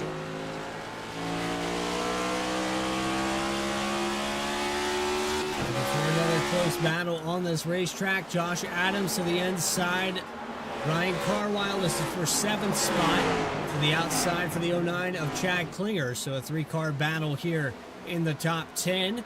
Not a good drive off there for Josh Adams, and they're going to look 3 wide into 3 and 4. Klinger's being very patient here.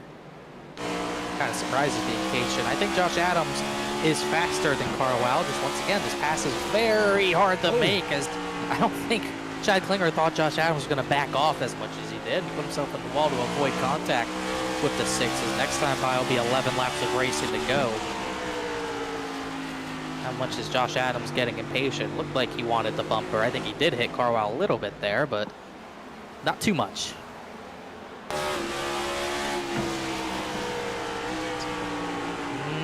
Do you think he wants to hit him? Oh yeah, he does. Getting impatient with the rear bumper. I know he has Klinger right behind him. Oh yeah. The pressure is on. He's trying to get around the 71. I thought he was going to turn him. Gonna be a wreck if he ain't careful, for sure. 10 to go. Just whenever Carwile runs a higher line, there's not much Josh Adams can do. He's probably got to hope for Chambliss to hold up the 71, but Klinger's gonna try to get them both, just not quite close enough to make that 3 wide work. I think this Adams time on the same tires as the 09. Got him this time. Finally got by him. That should let Chad Klinger maybe have a shot at getting him as well.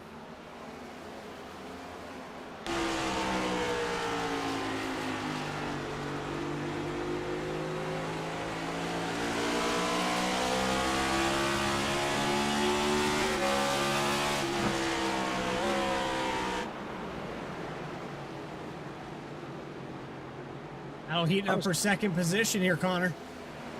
Yeah, I think Sturgill is that touch faster still with the tires, but he's struggling. He caught the 24 much later in the run, so I think the tires are a little more evened out, and the air is just hurting him a lot more than it was the 48, who caught the 24 of a lot fresher rubber. So there's not much he could do at this point to chase down the 48. It's just about trying to get this 2nd position, as he's really going to boot Bailey Turner up the track to get it. So I don't think Turner's going to appreciate that much. Gets off the gas. I think he's going to give him it back. Yeah, he did. Good shot here into 3, but not enough. Does get to the inside. This is still for 2nd position. I don't think he can fight with anything left. Just making sure Michael Sturgill knows that's not cool what you did. They're going to come this time by 5 to go. See if he hits him again. He's creeped closer. Just didn't want to blow the corner to do it. Was about to give him some zero sugar there in the entry at turn 3. One way to put it. That upper 8th will not go away. Carwile and Klinger for the 8th position. Klinger has the advantage on tires, but man, is it tough and it's tight here through 3 and 4. I think eventually maybe Klinger would use the bumper, but he's so far alongside him, you'd think he wouldn't need to use the bumper at this point. There's some 3 wide for 14th position for the Labos, Kite, Eddie Trejo. They're all battling for spots back here. This is what Jeff Wright doesn't want to see happening at all. Yeah, they need to keep it clean, though, and they're doing a fantastic job. This racetrack, tight groove. You can see down on the bottom is where you want to be on the entry, and then fan that out to the exit of the corner on the outside. Trejo gets 15th. He's going to go to work on Tiny Kite. That's a lot of work. Booted him a little bit there. Meanwhile, Jeff Wright, 2 to go. It's 20 more seconds. He's saying 20 more seconds. Let me see the white, and I could just get one, please. That's what he's hoping. He's hanging on for dear life at this point. He's waiting for that yellow, I guarantee you. Not intentional there from Eddie Trejo on the back of Tawny Kite, but here we go. White flag in the air. This is official now from Richmond Raceway. Jeff Wright, 9 races to get here in this situation. He's had dominant performances. He's been a dominant driver in past seasons, but it's going to come down to season 4, race 9. Jeff Wright is going to add himself as consecutive 4 seasons with a win. Race number 9 goes to Jeff Wright.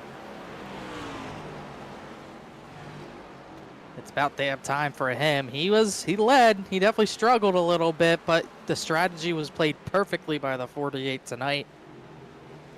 After not 8 races winless, he finally gets it. And Bailey Turner letting him know. How about that for Jeff Wright, though? It took a long time in this next-gen car.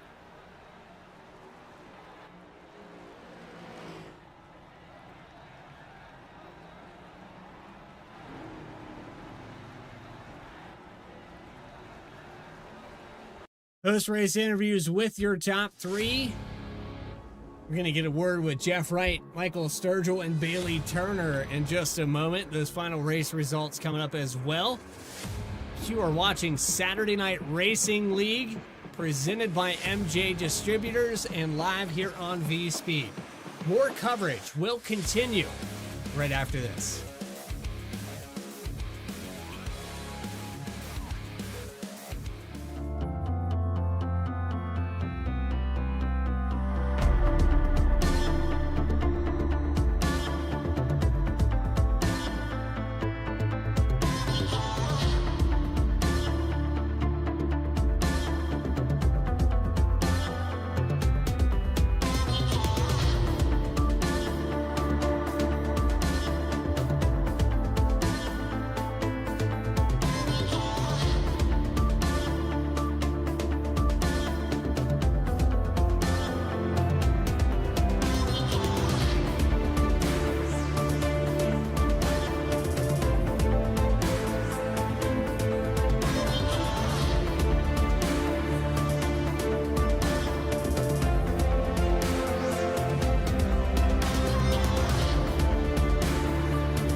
Drivers, start your printers.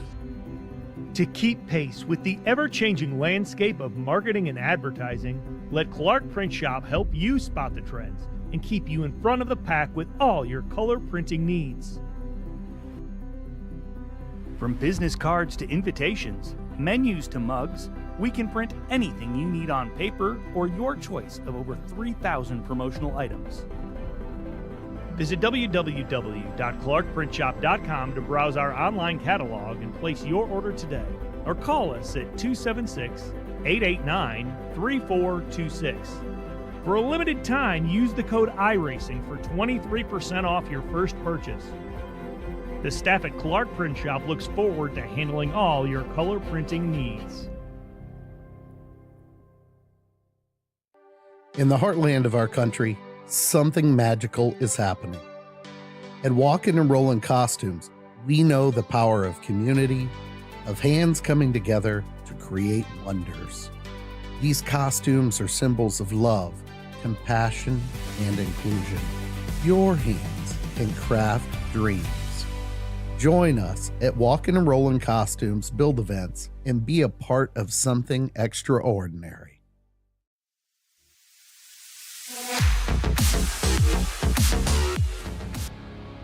Oh, we might have hit the wrong button there, but we are continuing our post-race coverage of the Saturday Night Racing League and race number 9 from Richmond Raceway. There's a lot going on there in that sentence. There's a lot going on in this race. How about this? Jeff Wright with 10 cautions and 5 lead changes. Starts first, he finishes first, and finally adds himself to the list of winners in season number 4. Michael Sturgill, who had the win last week, gets a runner-up position. Bailey Turner, starting on the front row. Dominic Carr probably wishes that he came down pit road there on that last stop to win this race, but we'll get a word with those drivers, get their opinions on this race in just a moment. Alec Martinez from 10th position, quiet most of this race, but in that final run found himself in the top 3. He's going to finish in 4th. Jeremy Miller was a top 3 car, but he's going to have to settle for 5th spot. Angelo Herona, solid day with a top 10, 6th spot. Josh Adams, 7th, number 6 car, recovering after being in and out of the top 10. Chad Klinger never really got to show his speed with the long green flag run. He's going to finish in 8th. Ryan Carwile, 9th. Dakota Floyd, excellent top 10 finish, leader in the Challenger Series. A good top 10 for him. Kenny Kibbe, I think, ran a little better than 11th, but I'm sure he'll take that. Case Lacadas, we saw him sliding all night, finishing in the 12th position. Joseph McWhorter, 13th. Just one of those seasons for him, but at least recovered to a top 15 finish. Donnie Kite, Talladega winner, 14th. Eddie Trejo, 15th. Ray Massey, another quiet night for Massey. Had a few slides, but nothing major. Started 17th, finishing 16th. Julio Villalobos Jr., 17th. Austin Belkey moved up to 18th from 22nd. Nick Hapiak, who had some damage, 19th. And another one we didn't talk about at all, Christopher Hodges. He started 35th. He got up into the top 20. 21st goes to Logan Threlkeln, and kind of wish that his race went a little bit better. Had some contact, had some problems throughout this race. J.R. Shepard, plenty of problems. That car should have been in the top 20 for sure, but he's going to have to settle for 22nd after starting at 30th. James Lehman, another one of those cars that had top 10 speed, 23rd here tonight. Brandon Wallace, 24th. Tough break for him. Matt Shinosky, 25th. Mike Sturgill in 26th position. He'll finish one lap down, but does finish here today. Then you have the number 16 machine in 27th position. That is Elliott Butler. Max Koss, 28th. Brian Chambliss, 29th. Caleb Weekly, 30th, and 30th there for Weekly. He was in the top 10 a couple times here today. Nick Wood will finish in 31st. 32nd, Rob Denton. RSR Driver Cam in the 93. We got a replay with him, courtesy of Blend in the chat. He really wanted us to go back and see what happened to him. Stephen Davis will finish 33rd. He spun multiple times here tonight. He was off the pace, had problems. Rob Hamp, early caution, early problems. And Broderick Vaclavic will round out your field here today. He did not grid to start this race. With that, though, it's time to bring up your top 3. And the first driver we're going to pull into the broadcast booth, it is your 3rd place finisher, Bailey Turner, the 4-time winner. I believe Connor Horn has caught up with him. Yep, I do have Bailey Turner. Sorry to drag you from your conversation there. Obviously had some contact late, but really came down to tire strategy. And I think everyone's shocked for once you weren't on the right end of it. How tough was that seeing the 48 driving away? Yeah, I feel like once we got a little too strung out there, I knew I was in danger. So just that one hurts a little more. I felt like, I had at least top 1, top 2 pace especially even on the long run. I felt like we were really cooking.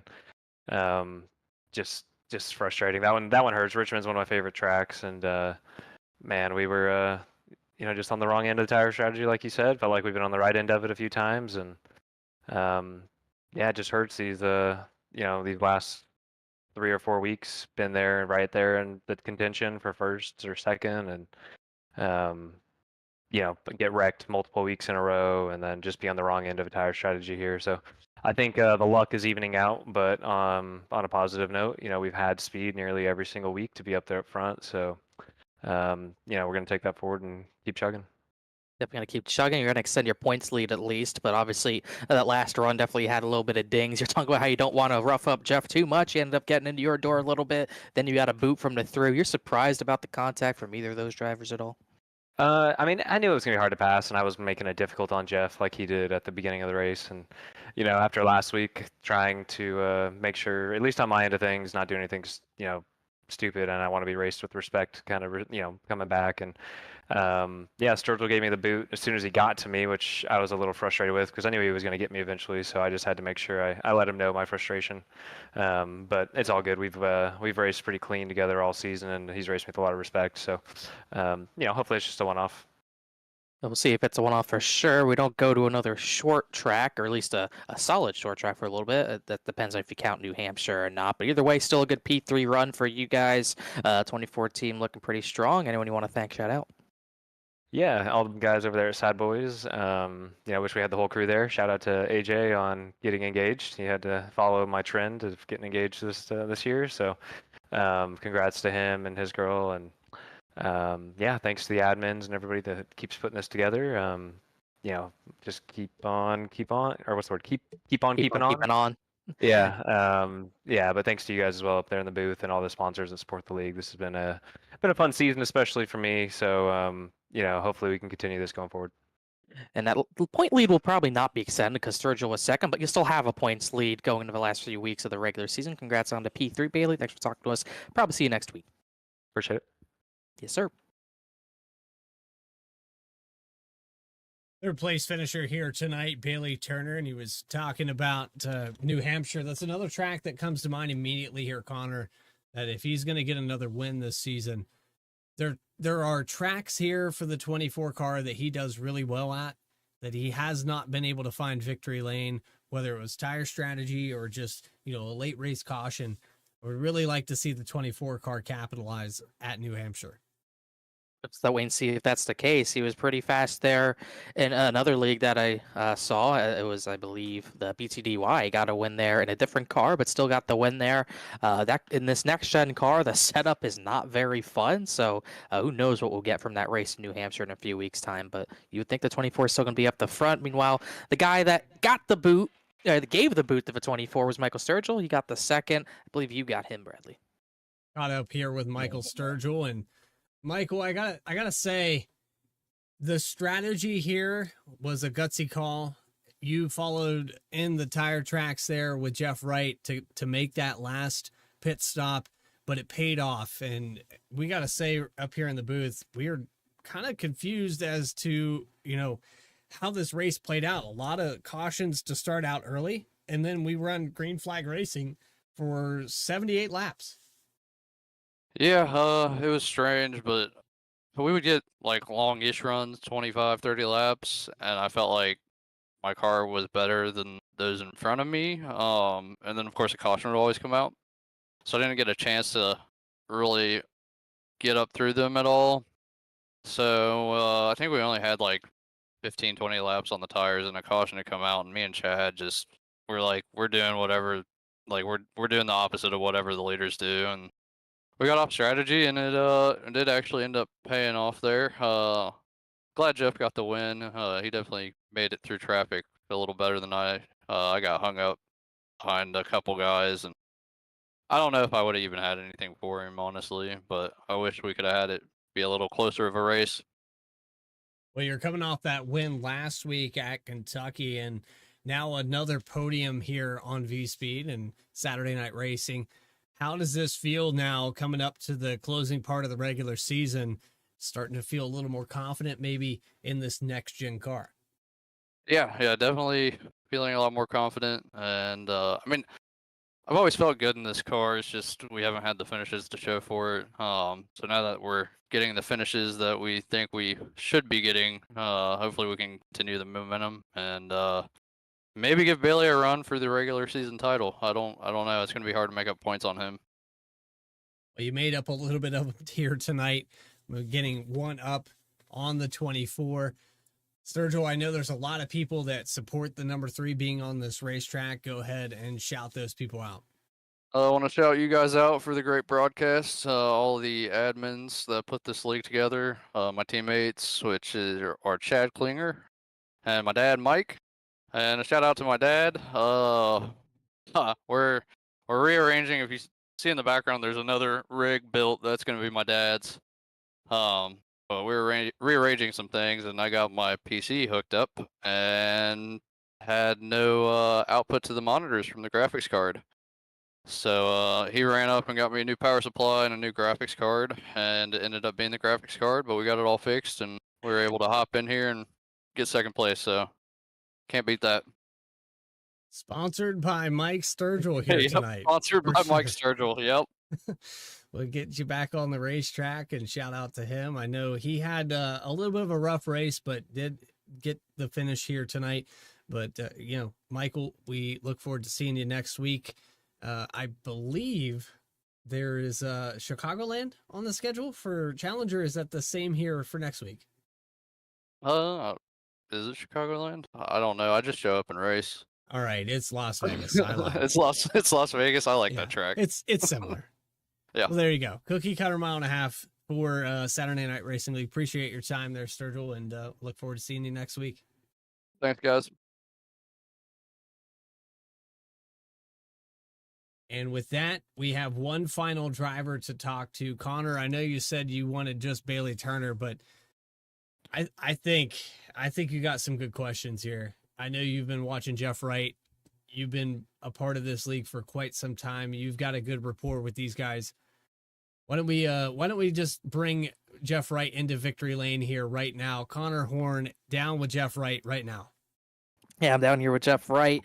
Definitely not surprising to see you in victory lane, Jeff, but maybe the amount of time it took to get the victory lane this season alone. 8 winless races, a couple close calls. The strategy finally went your way tonight. What was your thought process getting that final set of tires so early? Because it looked like a big risk.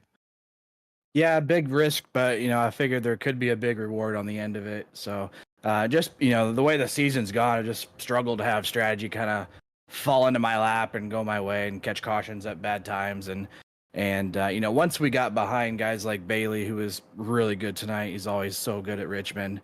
Once he got around me, I figured the only way I was going to get back around him was to do something different. I don't think I could have passed him on equal set tires. And it was difficult enough trying to do it on, fresher tires than him. So that's kind of the way I looked at it. I just figured, hey, this might be an opportunity. And thankfully tonight it paid off. Definitely paid off big time, and you led 116 laps, so you led most laps by a big margin, but that definitely didn't tell the story of the entire race, because you were talking about how even Bailey was with you, maybe a little better on even stuff. How nerve-wracking, how tough was it to just defend him for what felt like half of the race?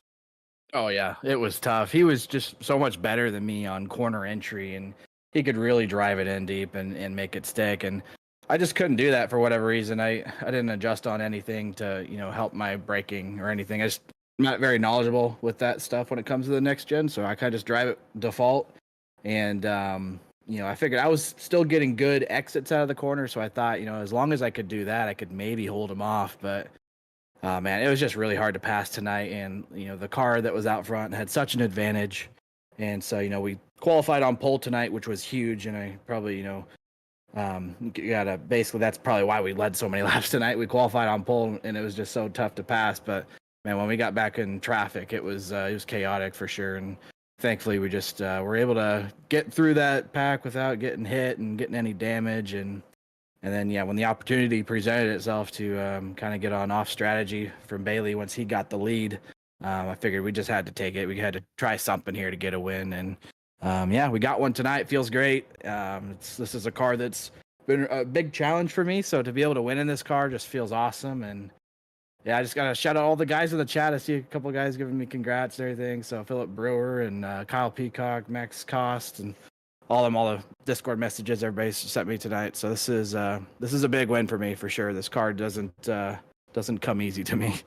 Yeah, definitely has been a bit more of a struggle, but you're still top 5 in points to move up a little bit tonight. First win of the season. Anyone else you want to thank or shout out? yeah, big thanks to obviously you and Bradley up in the VSPEED booth every single week doing our coverage for us. You guys are the best in the business and produce a quality product, and really everybody at VSPEED. I see Adam Baker in the chat as well. Shout him out. Logan Threlkeld doing our Challenger Series production broadcast and everything like that. And obviously all of our sponsors that make this thing happen. Clark Print Shop, Juicy Spider Studios, RSR Driver Cam, Walk and Rolling Costumes, and FireStorm Racing for all the financial contributions that they give us so that we can continue to run things like this. So, and obviously all the other co-league admins for all they do to help put this thing on. It takes a group of people and a good group of people to be able to do things like this, and we got a great team. Good team indeed, and for the first time since the season finale last season, you extend that all-time wins mark to 15 wins in Saturday Night Racing League's main series. Congrats, Jeff, number 15 tonight. Thanks for talking to us. We'll see you next week. All right, thank you. Sorry to put you on the spot there, Connor, but I know that these guys definitely look up to what we say and do, and I couldn't think of anybody better to get that first win in season number 4 than you. Yeah, definitely. It took him a lot. I mean, it took so much effort from him, so it's not surprising to hear him just kind of... It sounded like there was relief in his voice, no doubt. I mean, you look through the entire season. Daytona's Daytona. Texas, he wasn't really in contention. Auto Club, I mean, he had it in the bag until the late race yellow. Kern, he was fast. He led late there. Atlanta, he was kind of not in contention there. Canadian Tire, a little bit of a struggle. Talladega didn't have much go his way, but Kentucky, he definitely could have won. You got at least 3 races there where the chips fall in a different way. He's got his 4th win of the season tonight, but it just, not only has he struggled in the car, he just hasn't really been getting the breaks. And tonight he got a big one, and he'll look forward to next week because his most recent win before tonight was right there at Las Vegas in the season finale for season 3. Completely different car, but definitely a track he likes to get around. We know how fast he is at the mile and a halves. Yeah, and Jeff Wright definitely dominant in those previous 3 seasons. Again, you can catch us here Saturday Night Racing League next week on April 12th at 10 p.m. Eastern Time. But we have other racing just before that on Saturday night. It's on to Chicagoland, 7:45 Eastern. You can tune in here on VSPEED all season long for both series. Saturday Night Racing League Challenger Series. They put on a fantastic show as well, and a lot of these drivers that you saw here tonight in the Cup Series will be racing in that. And mark your calendar, or just hit the subscribe button. You'll never miss a single race. We have plenty of action to cover throughout the week. And Connor, I know you only covered the Saturday Night Racing League, but there's so much going on here on VSPEED. Days it in with why we have the Apex Sim Racing League on Sunday nights. We have the Truck Series for Racing Revolution, QSR Chase for the Cup, BTDY, Spark wrapping up on their championship there on Wednesday, and then we have the Cup Series for Racing Revolution. And it rounds back here to Saturday Night Racing.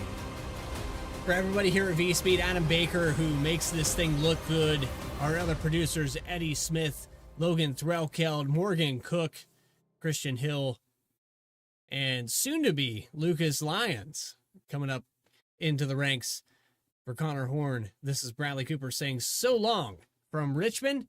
We'll see you next week here for Saturday Night Racing League at Chicagoland. Until then, stay tracking.